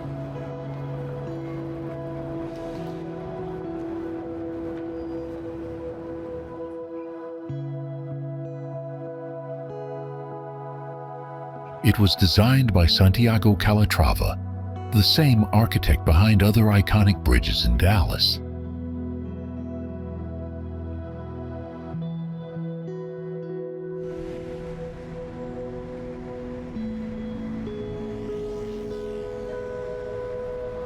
The structure carries Interstate 30 traffic while also featuring dramatic white steel arches that rise above the river.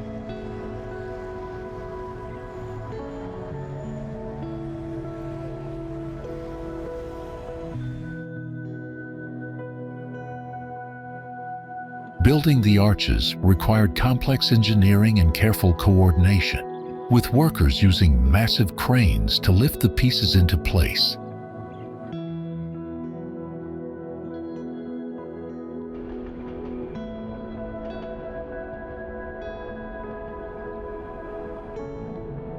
The design also includes walkways for pedestrians and cyclists, offering new ways to cross the Trinity River on foot or bike.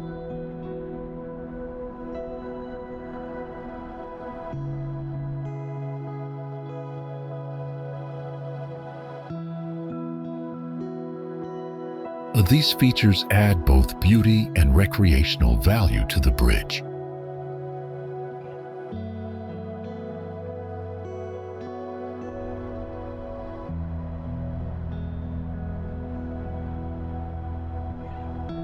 The project was part of a larger effort to transform the Trinity River corridor into a more inviting urban space.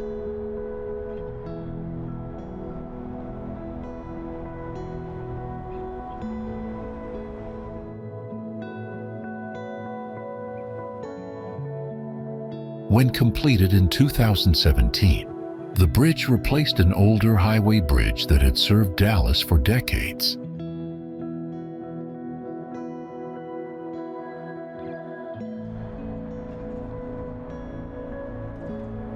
It improved traffic flow while creating a bold new symbol for the city's skyline.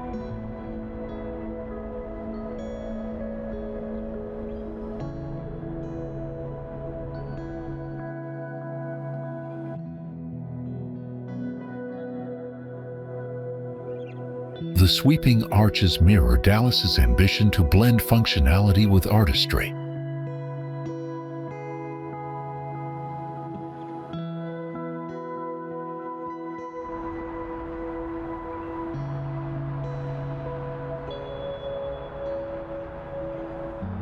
The bridge links downtown with surrounding neighborhoods, strengthening both movement and community connection.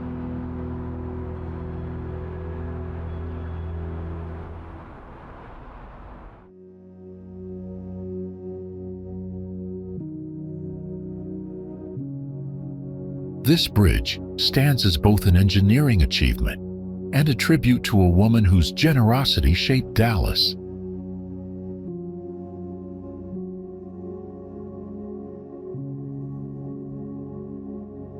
Highland Park is a small but affluent town located just north of downtown Dallas.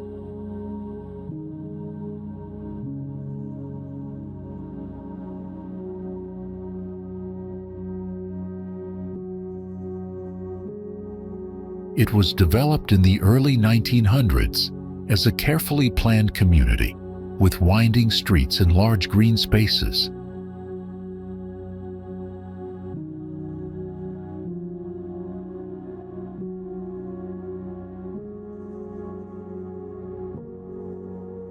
The town is known for its tree-lined avenues, elegant homes, and landscaped parks that create a peaceful atmosphere.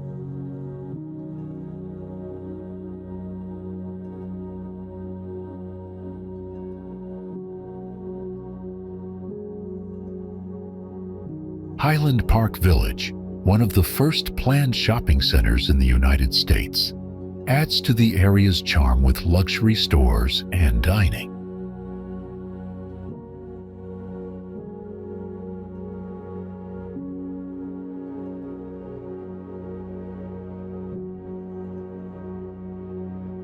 The community places a strong emphasis on preserving its historic character and natural beauty.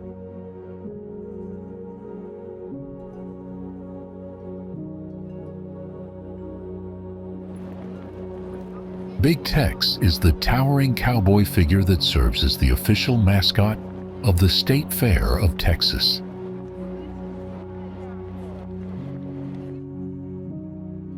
Standing more than 50 feet tall, he greets visitors each year with his signature wave and booming voice.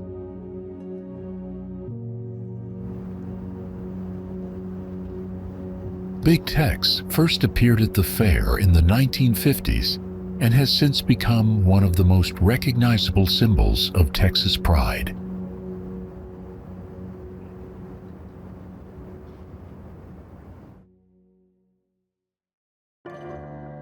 He wears custom-made Western outfits that change from year to year, often reflecting Texas culture and style.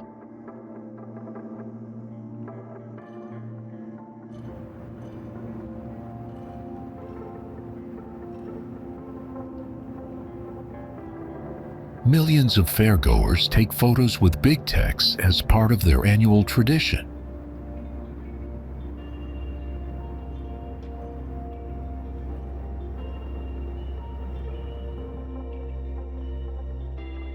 His presence captures the spirit of hospitality and celebration that defines the state fair.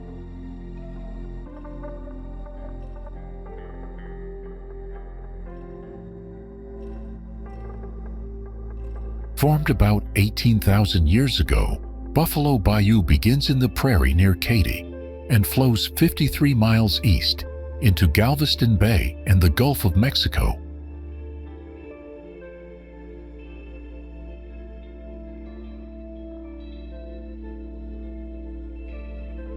This slow-moving waterway has been Houston's lifeline since its founding, earning the city the nickname Bayou City.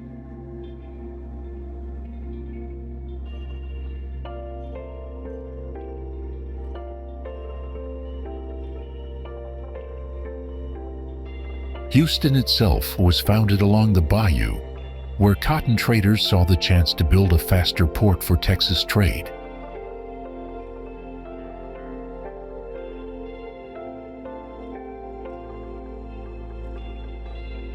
In 1826, John Richardson Harris platted the town of Harrisburg at the mouth of Brays Bayou, creating one of the first settlements on the waterway.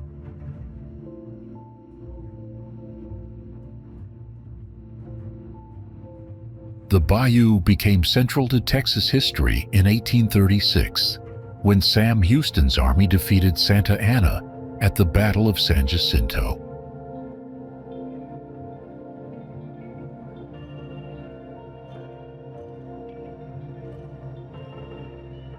By the mid-1800s, ocean-going vessels used Buffalo Bayou from Harrisburg, driving commerce long before Houston became a major port.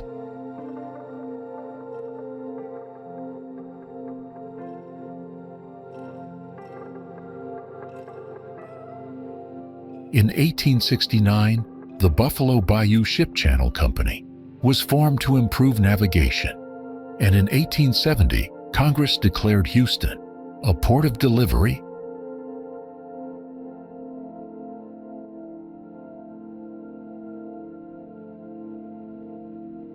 A man-made channel was cut in 1927 to 1928 to straighten the bayou for shipping and flood control.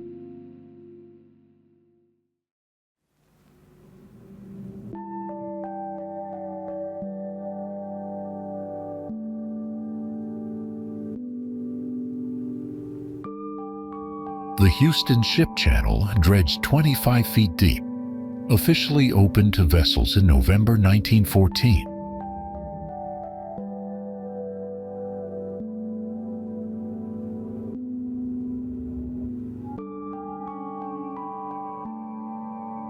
On November 19th of that year, President Woodrow Wilson marked the opening by firing a cannon remotely from the White House.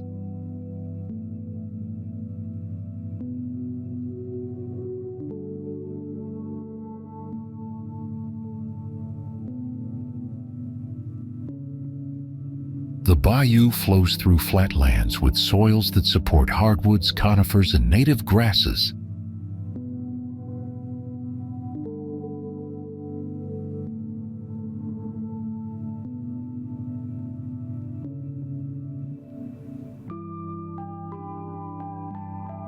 Barker Reservoir, near Addicks, impounds the bayou for flood control.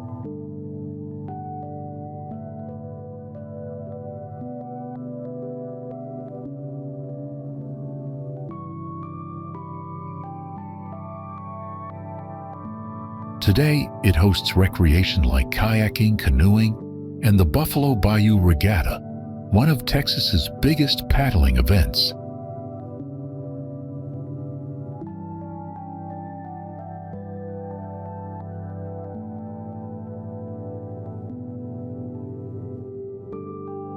Buffalo Bayou Park and its trails offer green space and outdoor activity in central Houston.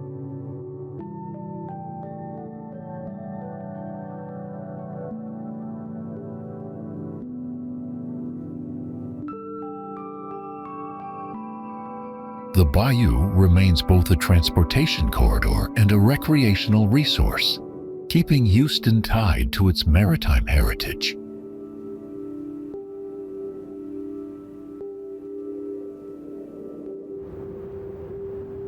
At the edge of the world, above Dallas, a gleaming sphere rises 561 feet into the Texas sky, offering breathtaking panoramic views of the sprawling metroplex below.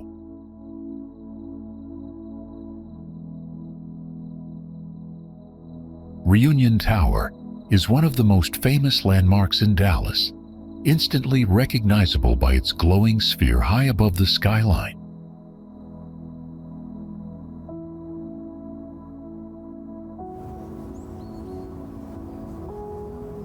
Rising more than 500 feet into the air, it offers sweeping views of the city and the surrounding metroplex.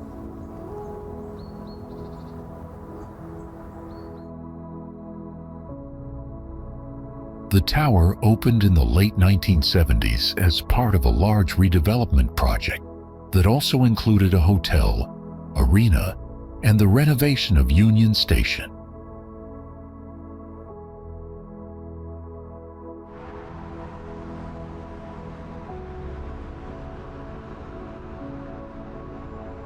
It was developed by city leaders and private investors who wanted to give Dallas a bold new identity.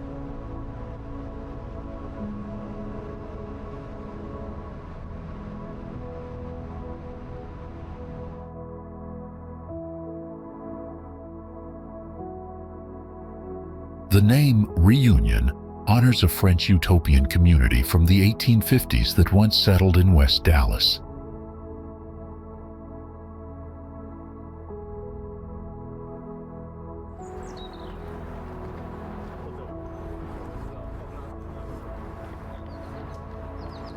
Built with a striking geodesic dome, the tower has become an icon visible for miles across North Texas.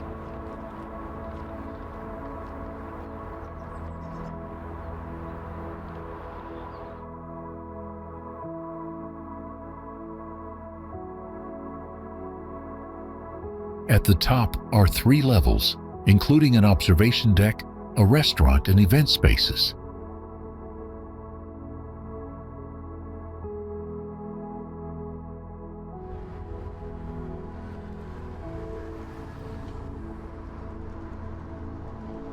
Visitors enjoy the GO deck, which gives a 360-degree view of downtown and beyond.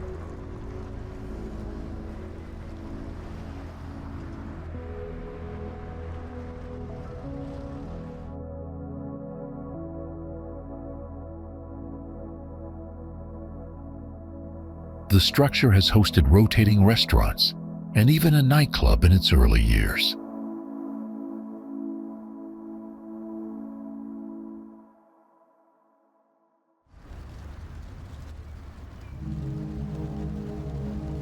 Today, its programmable LED lights make the sphere glow in different colors for holidays, sports victories, and community celebrations.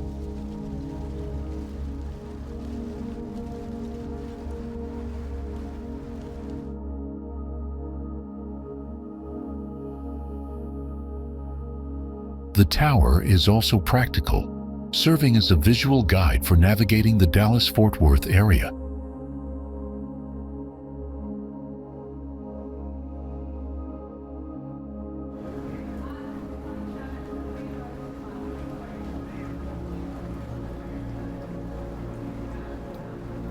It remains one of the tallest and most distinctive structures in the city.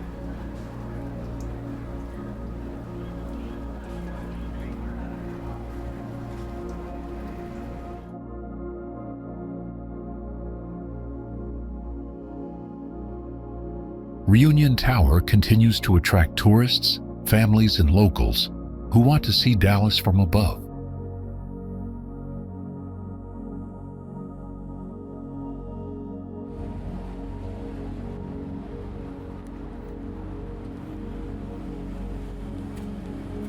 From day to night, the ball shines as a reminder of Dallas's ambition and creativity.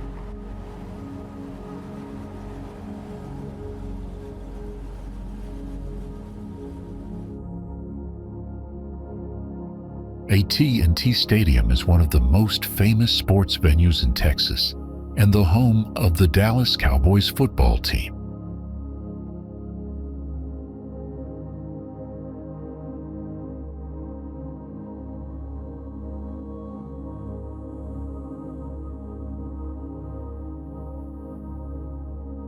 Located in Arlington, it opened in 2009 and quickly became a landmark of modern stadium design.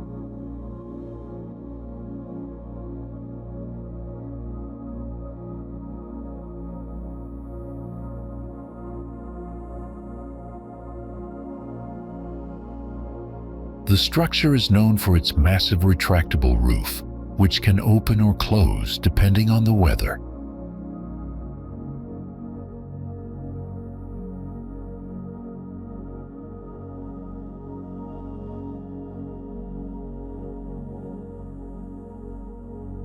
Inside, the stadium features one of the world's largest high-definition video screens, hanging above the field.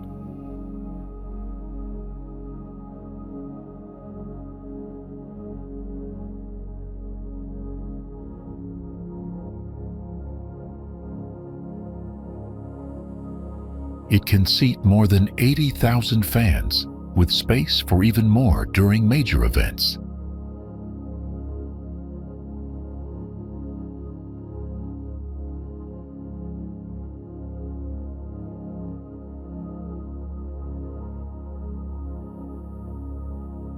Besides football, the stadium hosts concerts, basketball games, and international sporting events.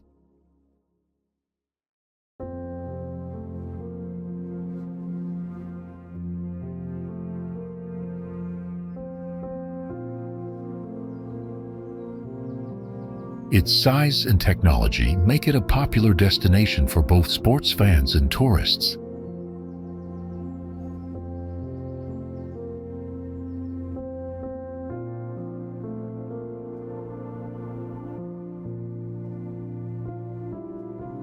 AT&T Stadium is a symbol of Texas pride, combining entertainment, architecture, and community spirit.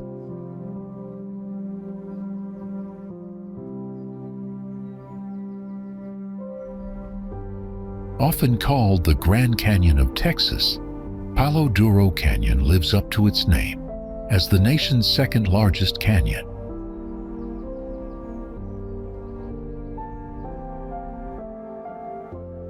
Stretching roughly 120 miles, it dazzles visitors with its colorful cliffs and rugged terrain, a true Texas natural wonder.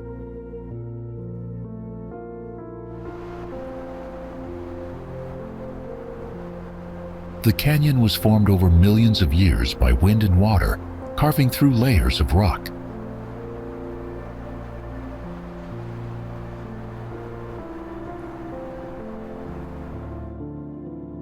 Its striking red, orange, and yellow walls create dramatic views, especially at sunrise and sunset.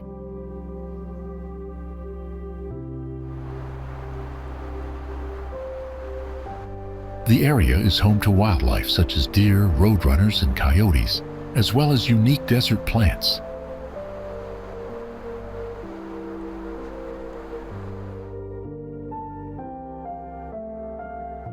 Outdoor performances like the long-running musical Texas add a cultural touch to the natural setting.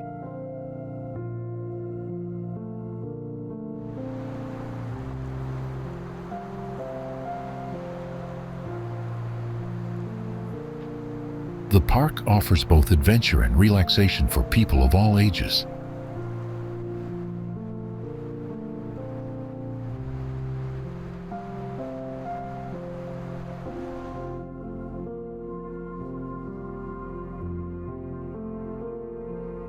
When it comes to breathtaking outdoor destinations in the state, Palo Duro Canyon is a top choice.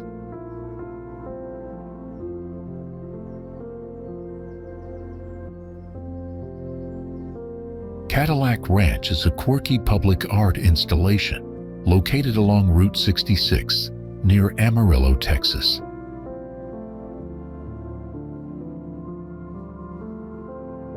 It was created in 1974 by a group of artists known as the Ant Farm, with support from local millionaire Stanley Marsh.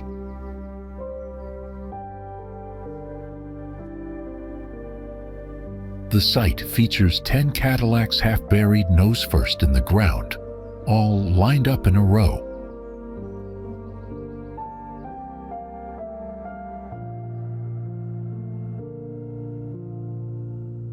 Over the years, visitors have been encouraged to spray paint and decorate the cars, turning them into a constantly changing artwork.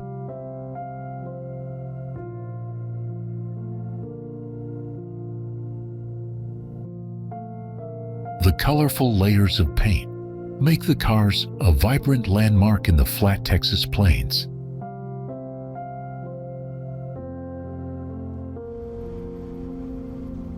Before settlers arrived, the land that is now Richardson was home to Comanche and Caddo tribes.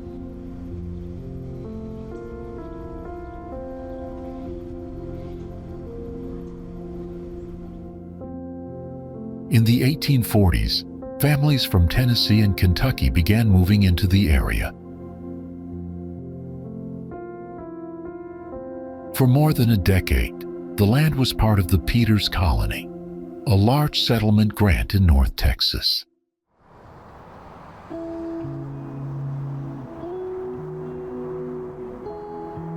In 1858, a small community named Breckenridge was established in honor of U.S. Vice President John C. Breckenridge.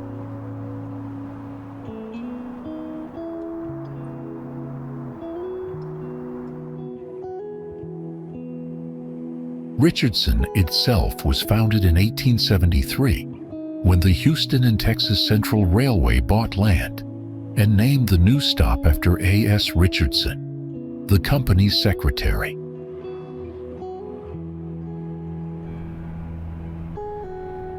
The town quickly became an important railroad link connecting North Texas with Houston and other cities.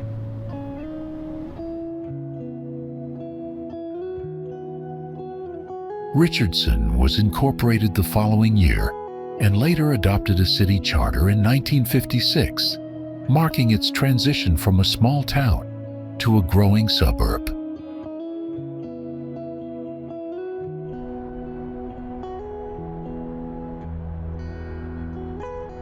A turning point came in 1951 when Collins Radio opened an office in Richardson, beginning the city's shift into electronics and communications.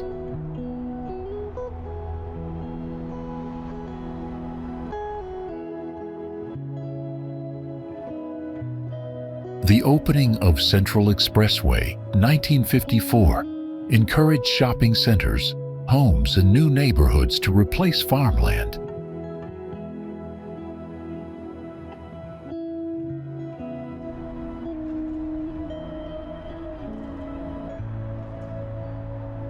Technology companies soon followed, and Richardson became a hub for telecommunications and electronics in the Dallas-Fort Worth region.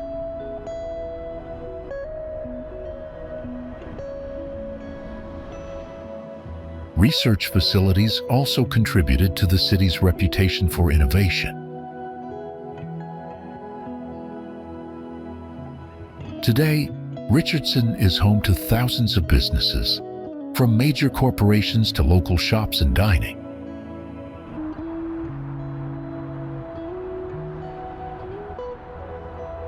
It is also known for the Wildflower Arts and Music Festival, which brings together music, art, and community each year.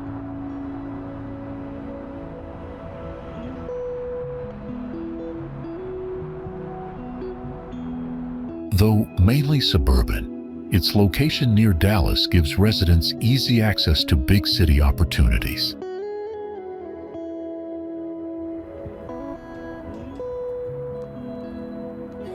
Richardson has grown from its railroad and agricultural roots into a modern technology center while keeping its community spirit strong.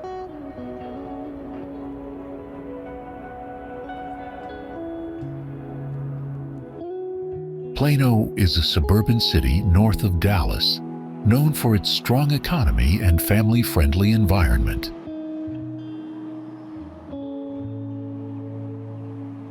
It grew from a small farming community in the 1800s into one of the largest cities in North Texas.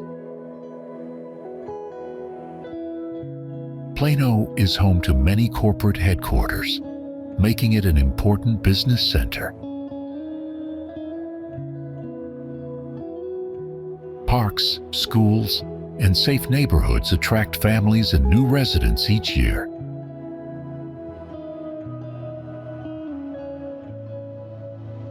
The city balances modern development with a welcoming community spirit.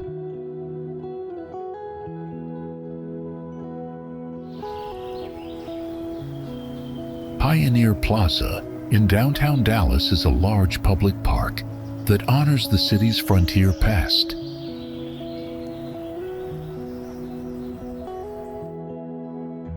It features bronze sculptures of cowboys driving a herd of longhorn cattle across a landscape of streams and native plants.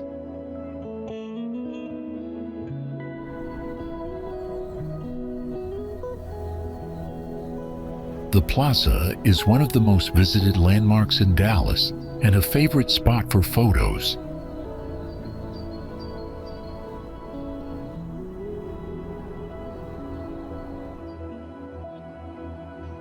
A fusion of Spanish colonial heritage and modern Gulf Coast culture, Corpus Christi stands as one of Texas's most distinctive coastal cities.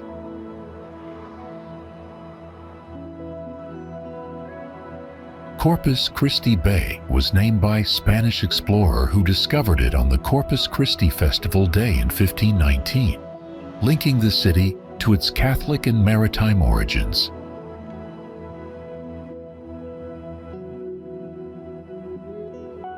The city's name means Body of Christ in ecclesiastical Latin, in reference to the Christian sacrament of Holy Communion.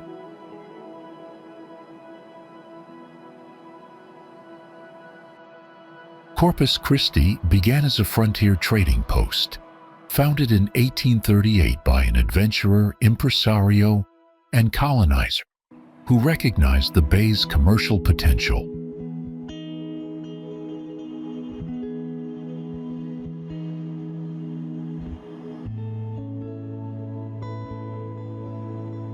In 1852, the city of Corpus Christi was incorporated, officially establishing its municipal status in the growing state of Texas.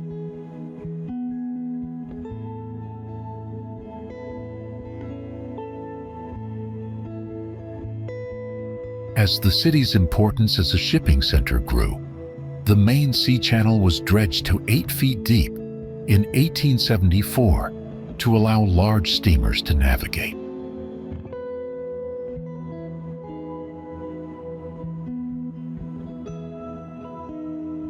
The railroad also reached the town in the mid-1870s when the Corpus Christi, San Diego, and Rio Grande Narrow Gauge Railroad was organized in 1875.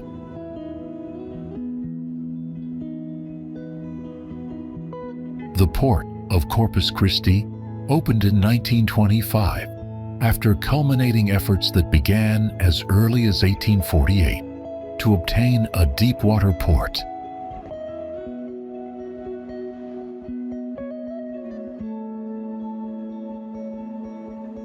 The Port of Corpus Christi currently is the 6th largest U.S. port and deepest inshore port on the Gulf of Mexico, handling mostly oil and agricultural products.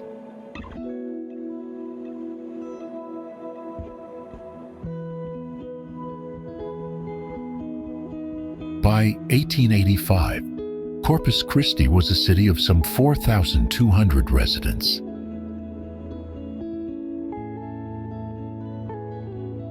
The city's strategic location on Corpus Christi Bay provides natural protection and access to the Gulf of Mexico.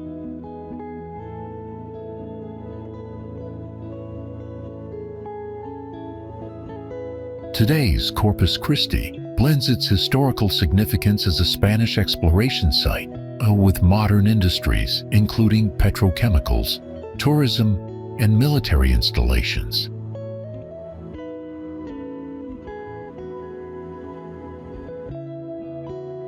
Hurricane Celia's damage in 1970 didn't stop the creation of a state-supported school in Corpus Christi, which opened in 1973 and marked the beginning of higher education in the area. The city serves as a gateway to South Texas and the Rio Grande Valley, while maintaining its unique coastal identity.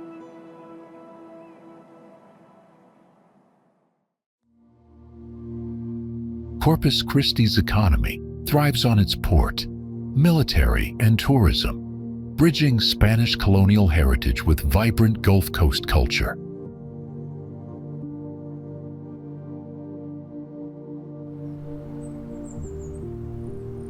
Just south of Corpus Christi, the Nueces River empties into the Gulf of Mexico, forming the shallow and ecologically rich Nueces Bay.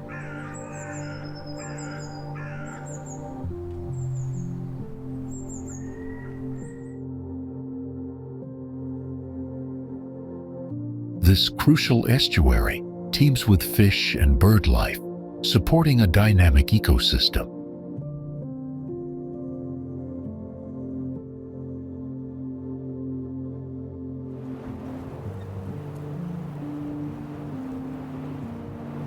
It's this natural abundance that makes the bay a popular spot for outdoor enthusiasts to enjoy fishing, boating, and bird watching.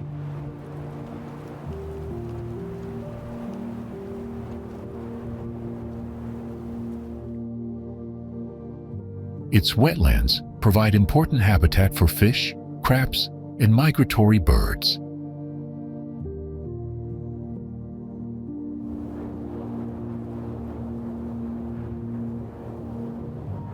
Industrial and shipping activity also play a role in the area's economy.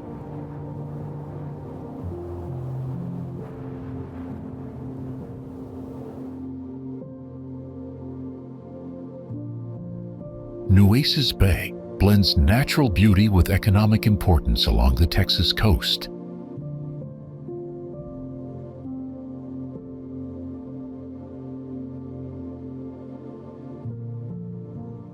As the oldest incorporated town in eastern Harris County, LaPorte has played a vital role in Texas history since its founding on August 10, 1892.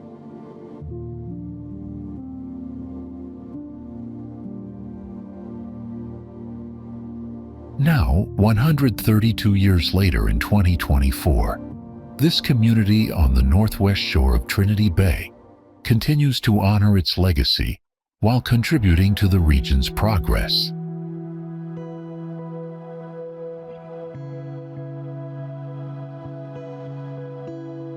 The community was a speculative real estate venture by an investment group with a 22-acre public space known as Sylvan Grove, reserved by the waterfront.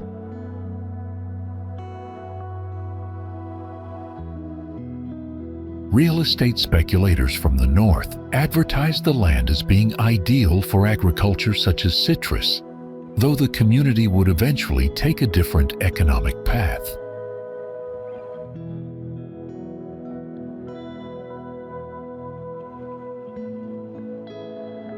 La Porte covers an area of 15 square miles in southeastern Harris County on the northwest shore of Trinity Bay, the inland extension of Galveston Bay.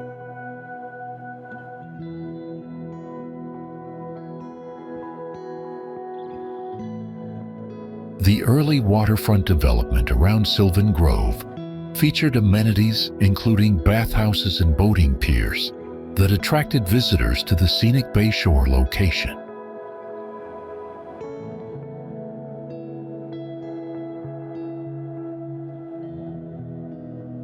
In 1915, La Porte suffered major hurricane damage, and a fire destroyed the entire downtown business district, marking a significant setback in the community's early development.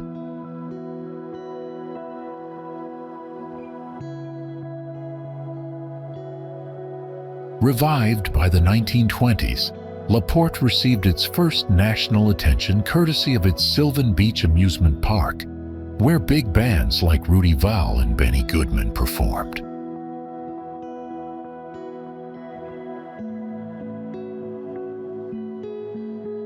Industries like oil and shipping grew instead of the originally planned agricultural development, and La Porte became a key part of the area's industrial growth.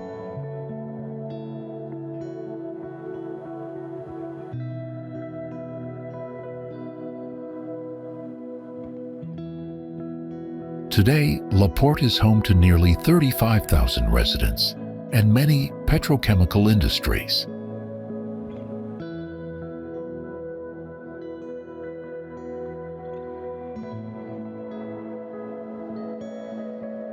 The city maintains easy access to the Houston Ship Channel and Galveston Bay, supporting both residential communities and major industrial operations.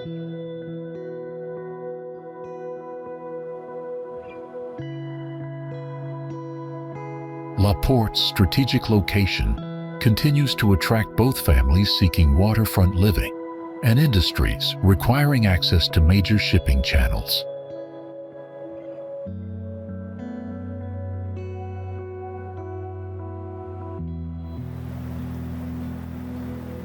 Lake Lewisville is one of the largest lakes in North Texas and a popular spot for outdoor recreation.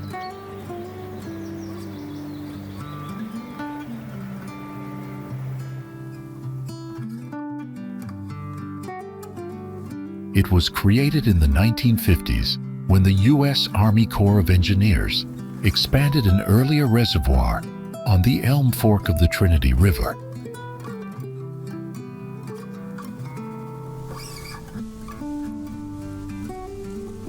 The lake was designed for flood control, water supply, and recreation, serving the growing Dallas-Fort Worth area.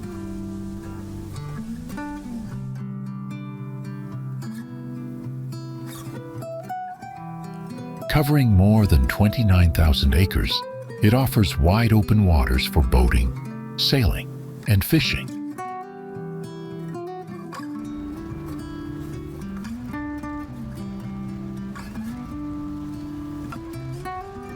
The shoreline is lined with parks, campgrounds, and marinas that welcome families year-round.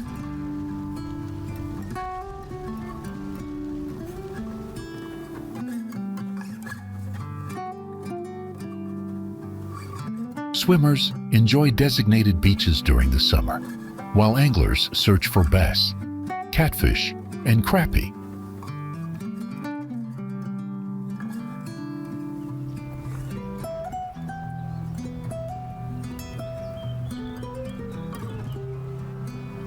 Trails around the lake give hikers and cyclists access to scenic views and wildlife.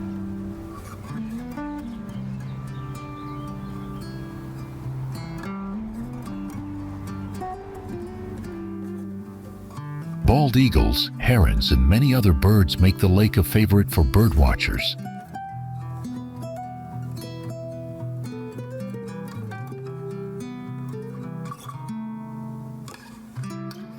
Lake Lewisville also provides important habitat for plants and animals, balancing human use with natural preservation.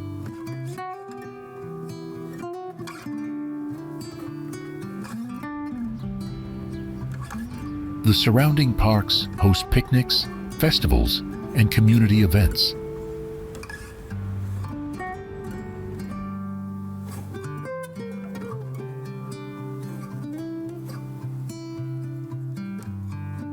With its size and accessibility, the lake has become a weekend getaway for city residents.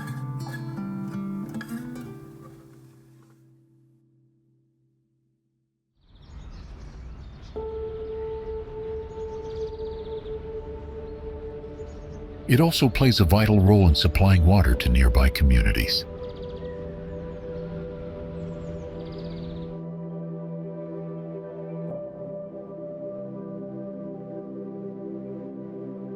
The vast surface helps manage floods by capturing heavy rainfall.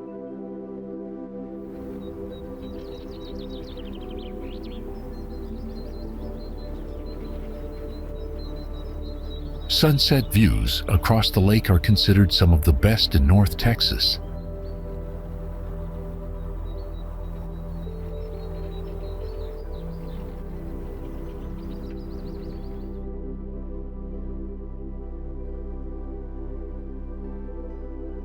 It's a hub for boating and fishing, a sanctuary for nature lovers, and a perfect place to unwind.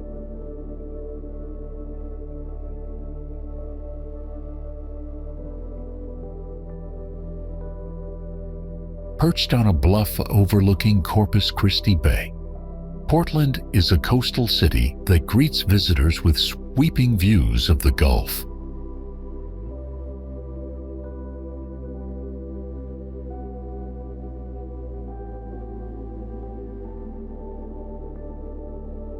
Known as the Gem City of the Gulf, it combines small-town charm with easy access to the larger metropolitan area nearby.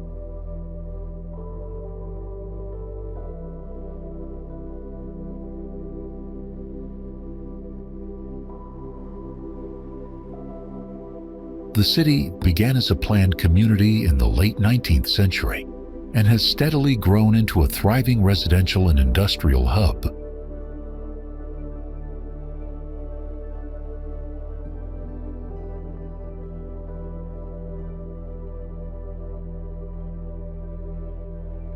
Coastal breezes and open waters make it a popular spot for sailing, fishing, and bird watching.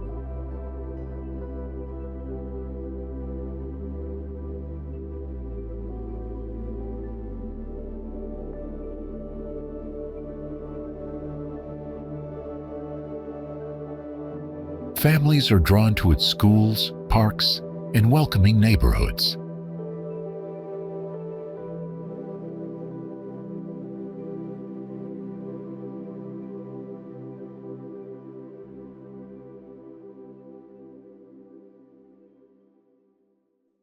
Industry and energy development also play a key role in the local economy.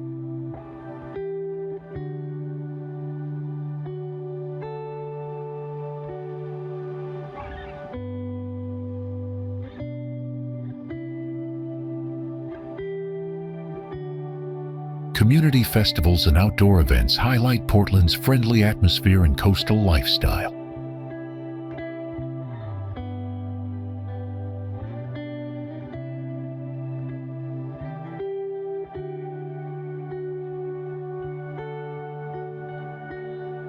Blending natural beauty with steady growth, Portland offers both relaxation and opportunity on the Texas coast.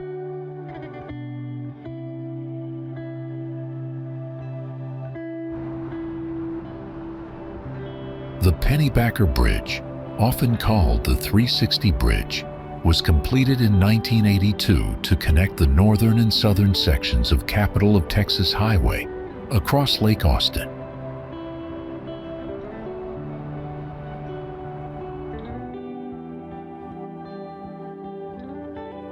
Designed by engineer Percy V. Pennybacker Jr., it was notable for its innovative use of weathering steel that naturally resists corrosion without the need for paint.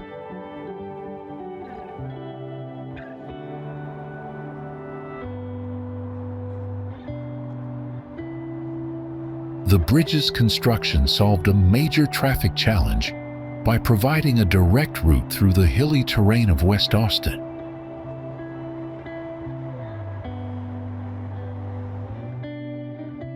Its elegant steel arch stretches more than 600 feet, carrying 4 lanes of traffic high above the lake.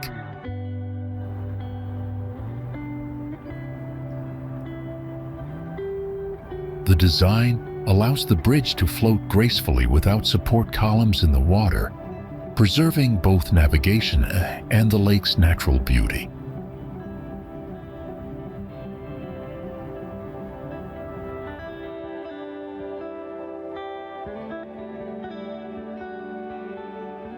The arch has a rust-colored finish that blends seamlessly with the surrounding limestone cliffs and greenery.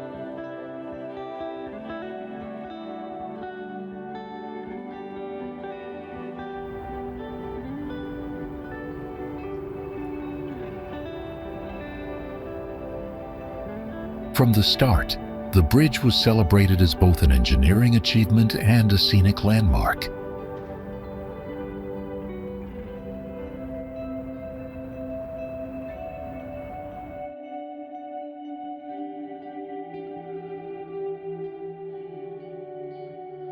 Drivers crossing it are treated to sweeping views of Lake Austin and the rolling hill country.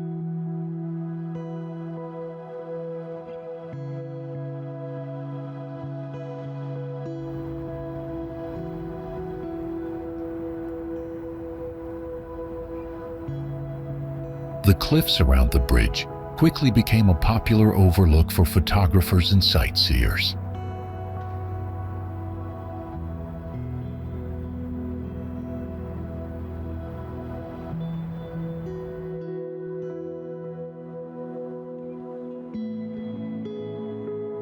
It has since become one of the most photographed spots in Austin, often featured in postcards and travel guides.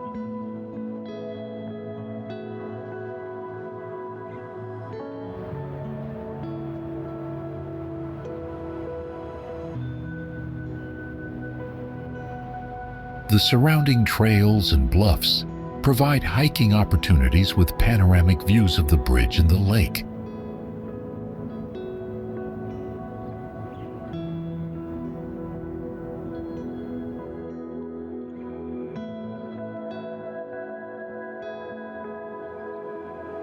Over time, Pennybacker Bridge has grown into a symbol of Austin's mix of nature and innovation.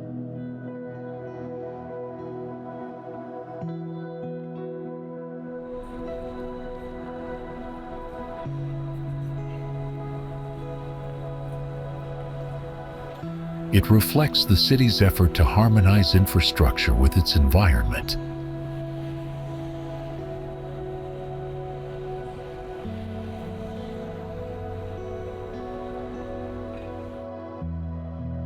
The bridge is still admired today for its beauty, functionality, and contribution to Austin's identity as a city that values both progress and landscape.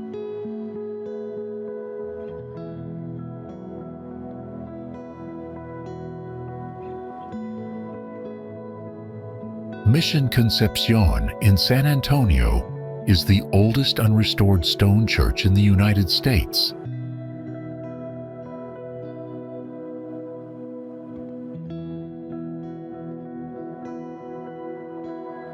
Completed in 1755, it was part of the Spanish mission system that sought to spread Christianity and establish settlements in Texas.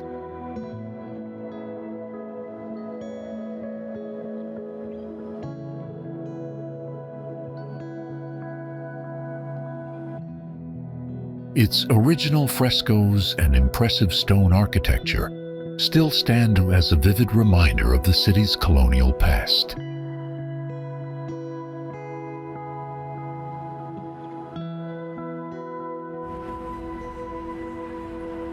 In 1528, when the first Europeans landed, Galveston Island was home to Akokasa and Karankawa Indians, who camped, fished, hunted, and buried their dead there.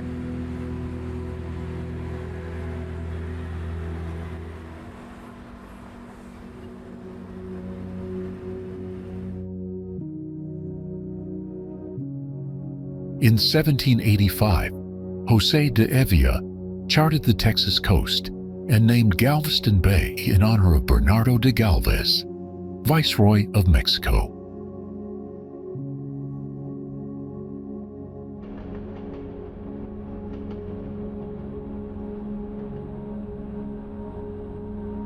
The island itself was named for de Galvez the following year, though he never set foot on it.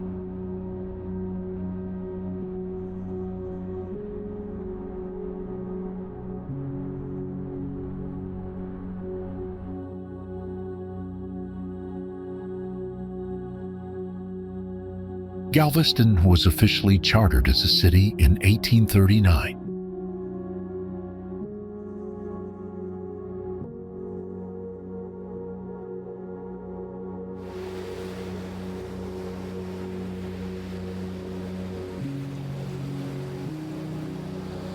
During the 19th century, it rose as the principal port of Texas and gateway to the Southwest.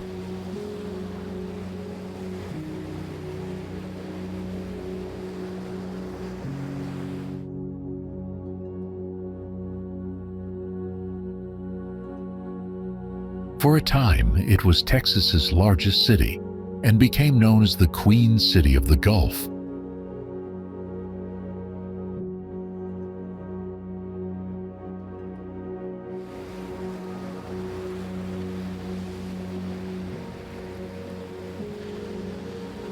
Galveston established many Texas firsts, including the state's first bank and post office.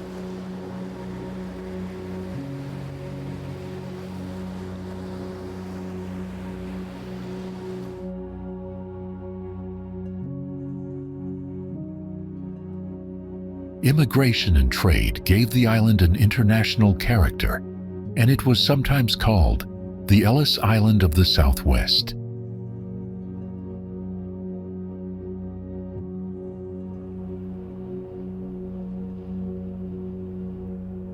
By the late 1800s, Galveston was one of the busiest ports in the U.S., leading the world in cotton exports and serving as a key entry point for European immigrants.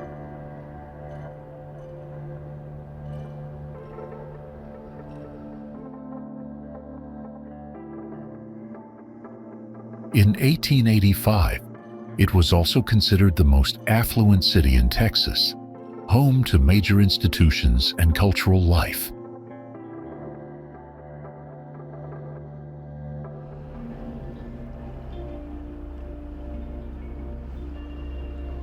As World War I began, Galveston was the leading cotton port in the world, the third largest exporter of wheat, and an important sugar import center.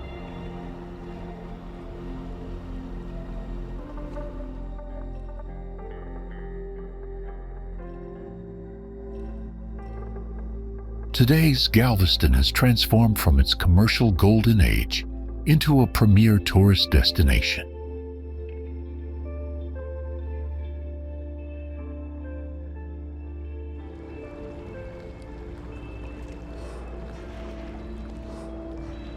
The modern port of Galveston has become a major cruise departure point, welcoming thousands of passengers embarking on Caribbean and Mexican Riviera voyages annually.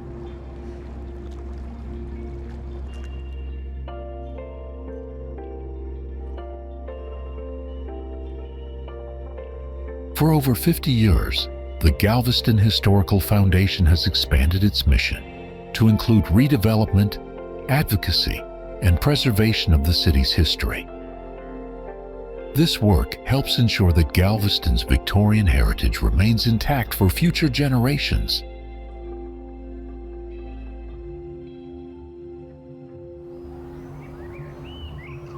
Keller is a city in Tarrant County, part of the Dallas-Fort Worth Metroplex in North Texas.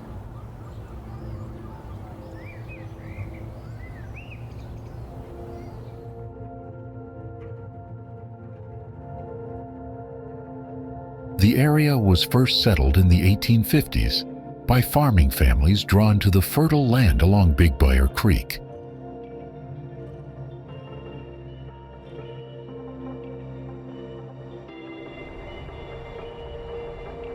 The arrival of the Texas and Pacific Railway in 1881 led to the creation of a station stop originally called Athol, later renamed Keller, in honor of John C. Keller, a railroad official.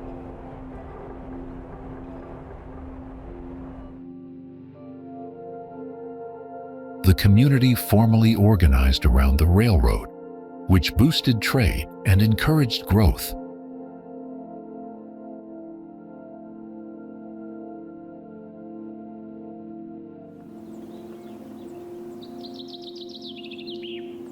Keller remained a small agricultural town until the late 20th century, when suburban expansion from Fort Worth and Dallas transformed it into a residential city.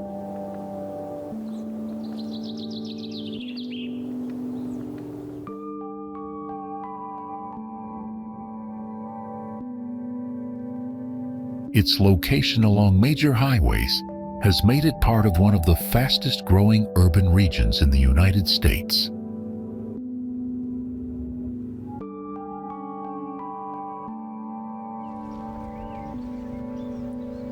Every corner here whispers stories of transformation, from dusty frontier outpost to thriving international gateway in the heart of South Texas.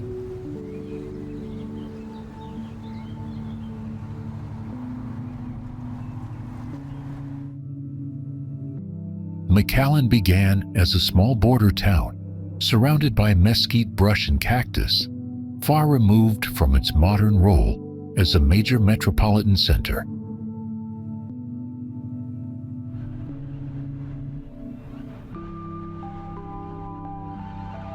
Founded in 1905, it sits in the irrigated lower Rio Grande Valley, only a few miles from Reynosa, Mexico.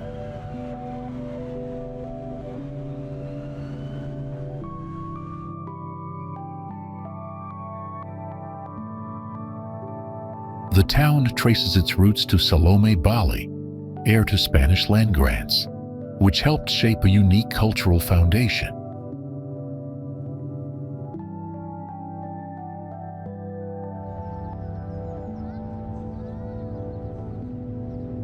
In the early 20th century, John McAllen and his son James donated land for the railroad, helping the settlement grow into an agricultural and shipping hub.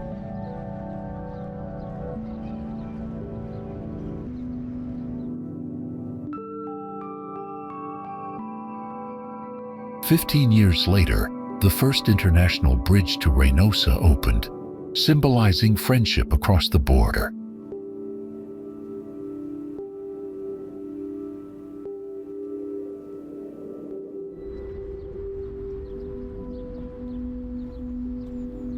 By the late 1920s, canning plants, wineries, and small industries fueled growth, raising the population to nearly 10,000.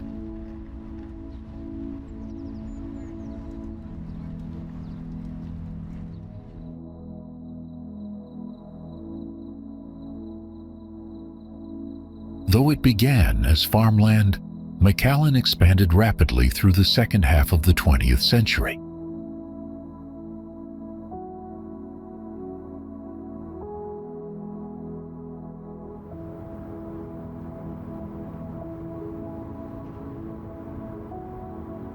Today, it ranks among the fastest growing cities in the United States.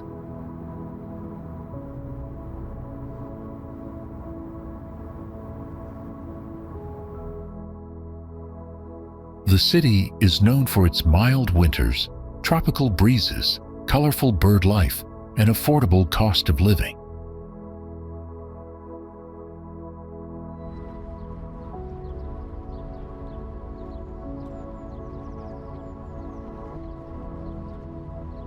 It also draws millions of visitors each year to its shopping centers and districts.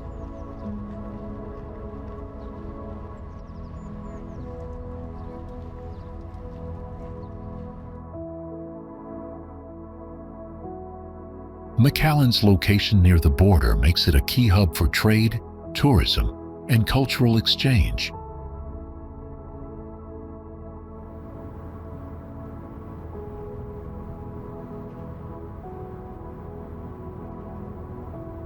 Together with nearby Edinburgh and Farr, it forms a thriving metropolitan area of South Texas.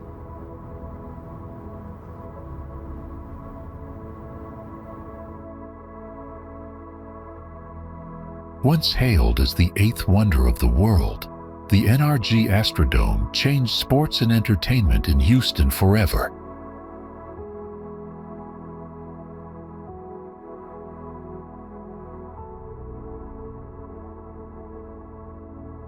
Opened in 1965, it was the first fully enclosed, air-conditioned domed stadium in the world.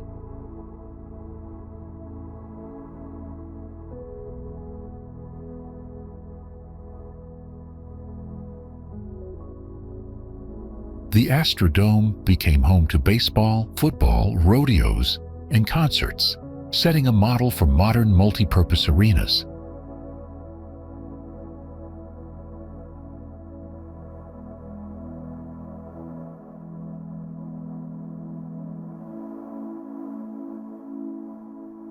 Its creation also introduced AstroTurf, the famous synthetic playing surface named after the stadium.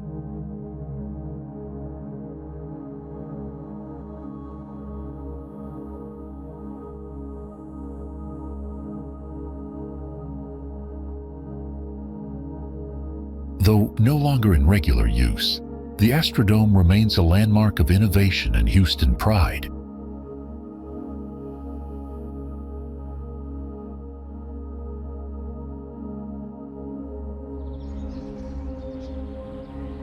Connecting La Porte with Baytown, Texas, across the Houston Ship Channel, the Fred Hartman Bridge stands as a testament to modern engineering excellence and aesthetic design.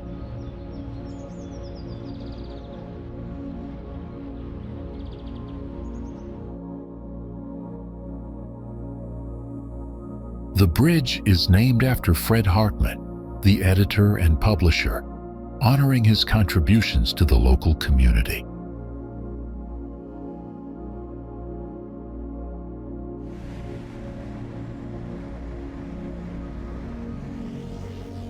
Construction began in 1986 and was completed in 1995, creating a cable-stayed bridge with fan system that spans the busy waterway.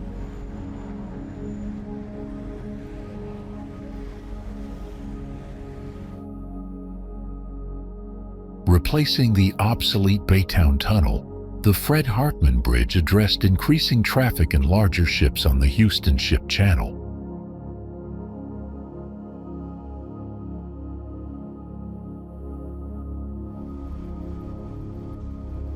Two sets of steel-reinforced diamonds carry two separate bridge decks of Texas, 146, to a height of 178 feet, keeping them away from the traffic of the busy seaport.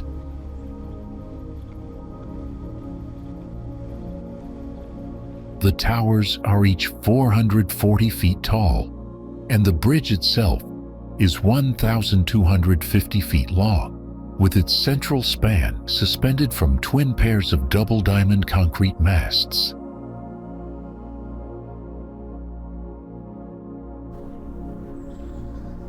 Opened in 1995, the Fred Hartman Bridge is the longest cable-stayed bridge in Texas and represents a major engineering achievement.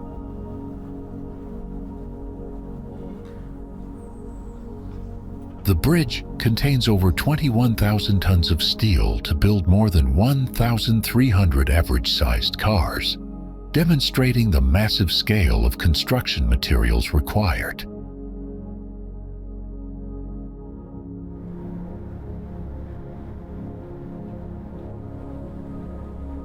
Additionally, the bridge was built to withstand high winds and hurricanes, with a design that allows it to flex and move as needed during extreme weather conditions.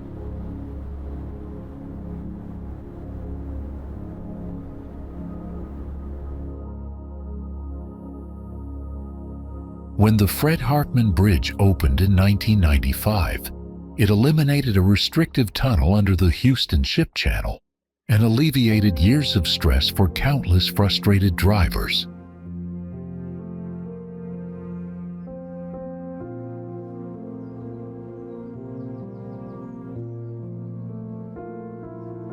In the rolling hills of Texas, Bandera proudly calls itself the cowboy capital of the world.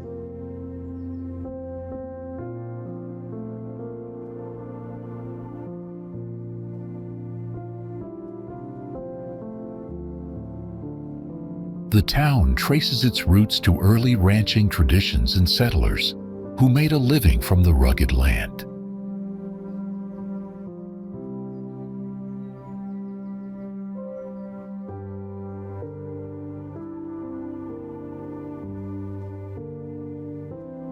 Rodeos, dude ranches, and Western-themed festivals keep its cowboy spirit alive for visitors.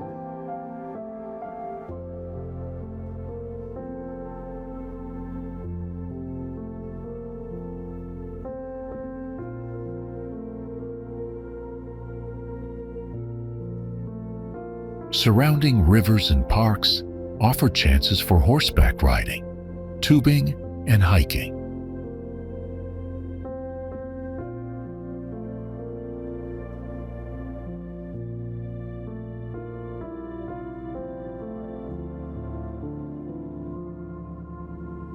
Step into Bandera, and you step into a place where the Old West still rides strong.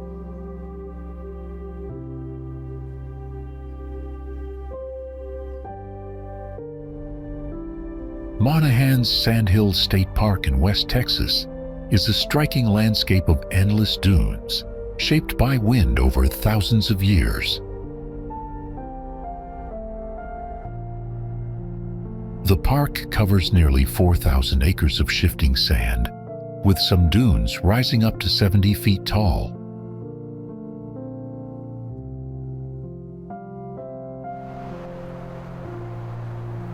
Native peoples once lived in the area, leaving behind artifacts that reveal a long history of human presence. Today, visitors can hike, camp, and slide down the dunes using sand discs, a favorite activity for families.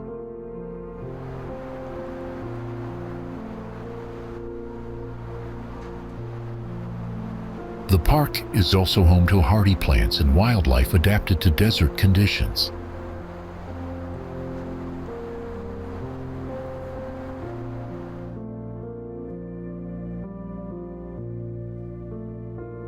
Let the mystic charm of Texas's desert sands captivate your senses and leave you with memories to cherish.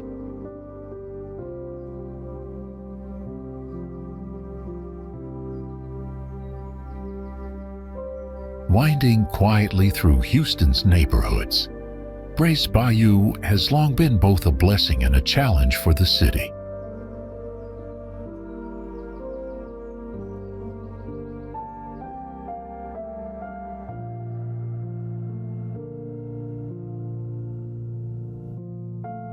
The bayou stretches for about 31 miles, flowing eastward into Buffalo Bayou near downtown.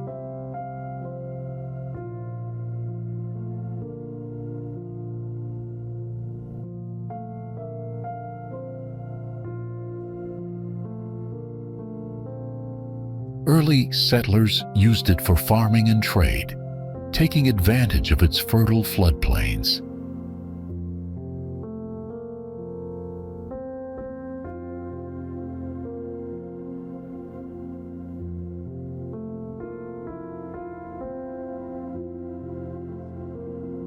Over time, however, the bayou became known for frequent flooding that caused heavy damage to neighborhoods and businesses.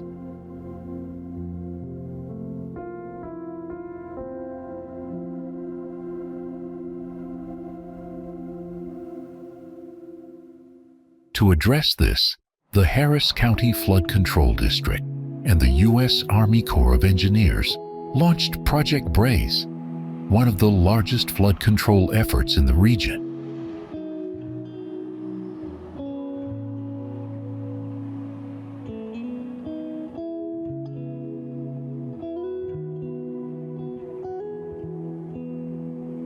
The project widened channels, added detention basins, and improved bridges to reduce flood risk.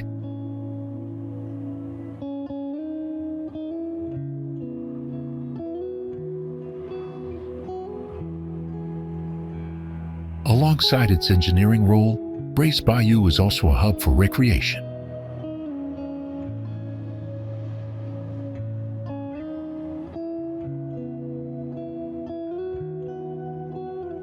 The Brays Bayou Greenway Trail connects parks and communities with miles of hike and bike paths.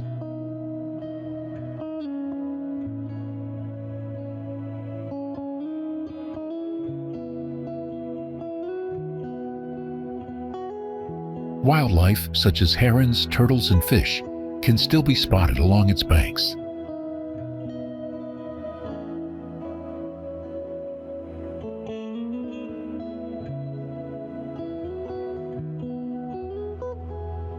Today, Brays Bayou serves as both a vital flood control system and a green corridor linking Houston's diverse neighborhoods.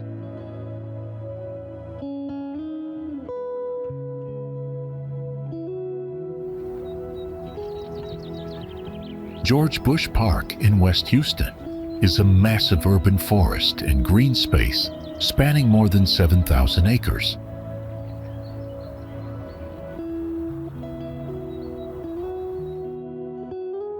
It serves as both a flood control reservoir and a recreational area with trails, fields, and picnic spots.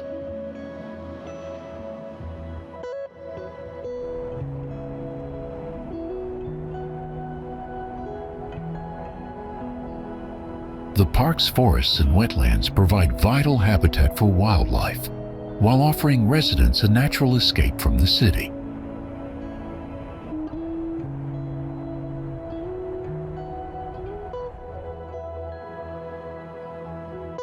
Mount Bonnell is one of the highest points in Austin, rising about 775 feet above sea level.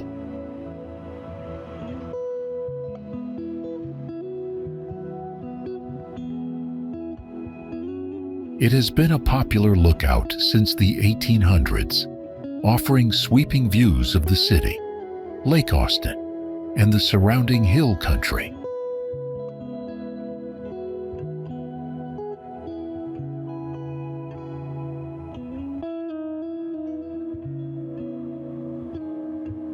Visitors climb a long stone staircase to reach the summit, where a pavilion and open space provide room to enjoy the scenery.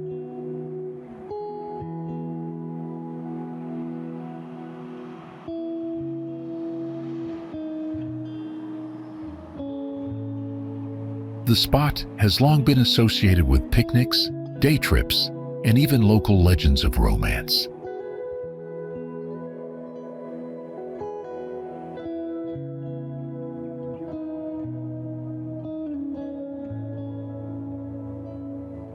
Its rocky terrain and tall trees showcase the natural beauty of Central Texas.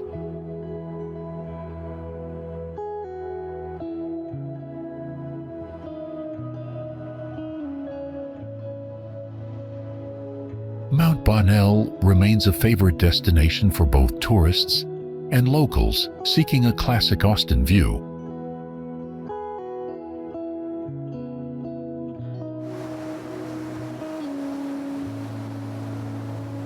On the edge of Aransas Bay, Rockport welcomes visitors with sea breezes and a relaxed coastal spirit.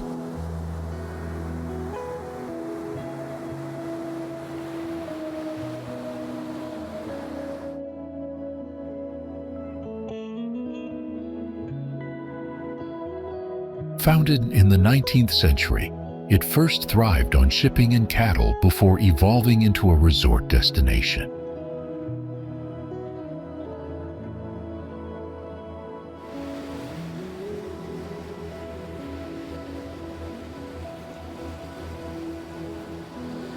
The town has long drawn artists, with galleries and festivals that showcase its creative community.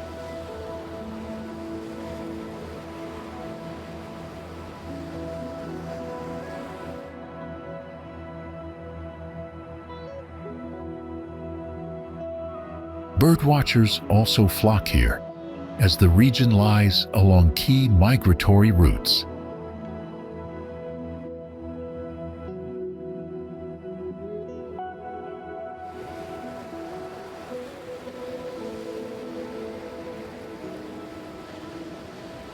Rockport Beach holds the distinction of being Texas's first blue wave beach, honored for its cleanliness and environmental care.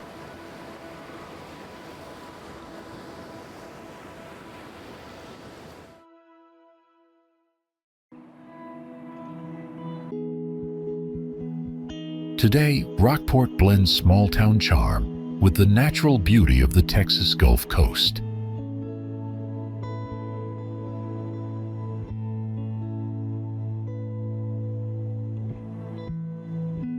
Established in 1917 with land donated by Andrew Jackson Zilker, the park has become a hub for recreation and culture.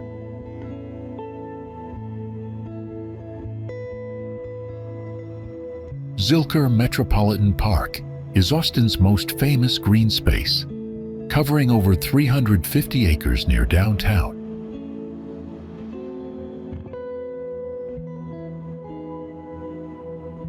It is home to Barton Springs Pool, a natural spring-fed swimming pool that stays cool year-round.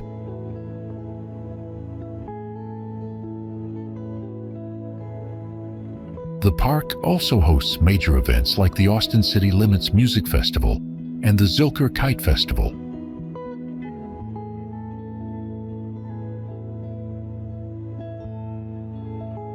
Families and visitors enjoy trails, gardens, and open fields that highlight the beauty of the Texas Hill Country.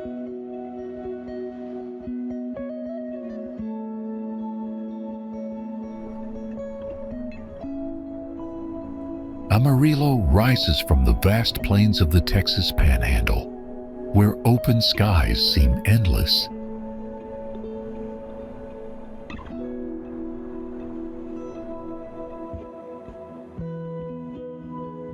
Known as the Yellow Rose of Texas, the city built its early economy on cattle and the railroad.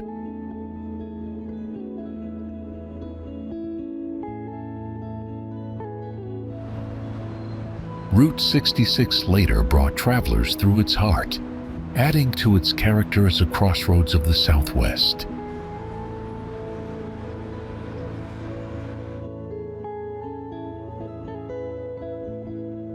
The discovery of helium further strengthened Amarillo's role as a center of industry and innovation.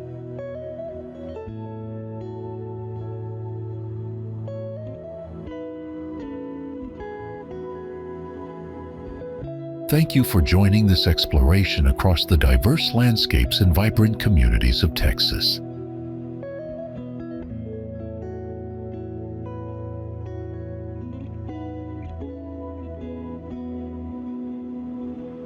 The journey has revealed a state where ancient geological formations meet cutting-edge urban development, creating a unique tapestry of American culture.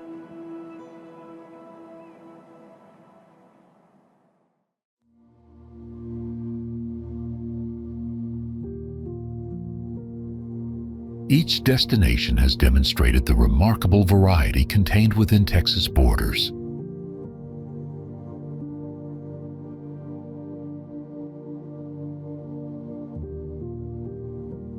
Texas's evolution from frontier to economic power is visible in its historic and modern landmarks.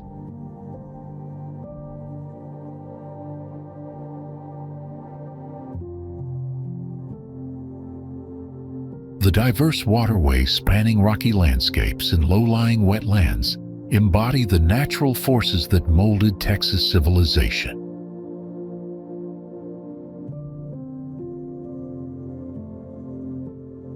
Urban parks, cultural districts, and recreational areas showcase how modern Texas balances development with preservation of its natural and historical heritage.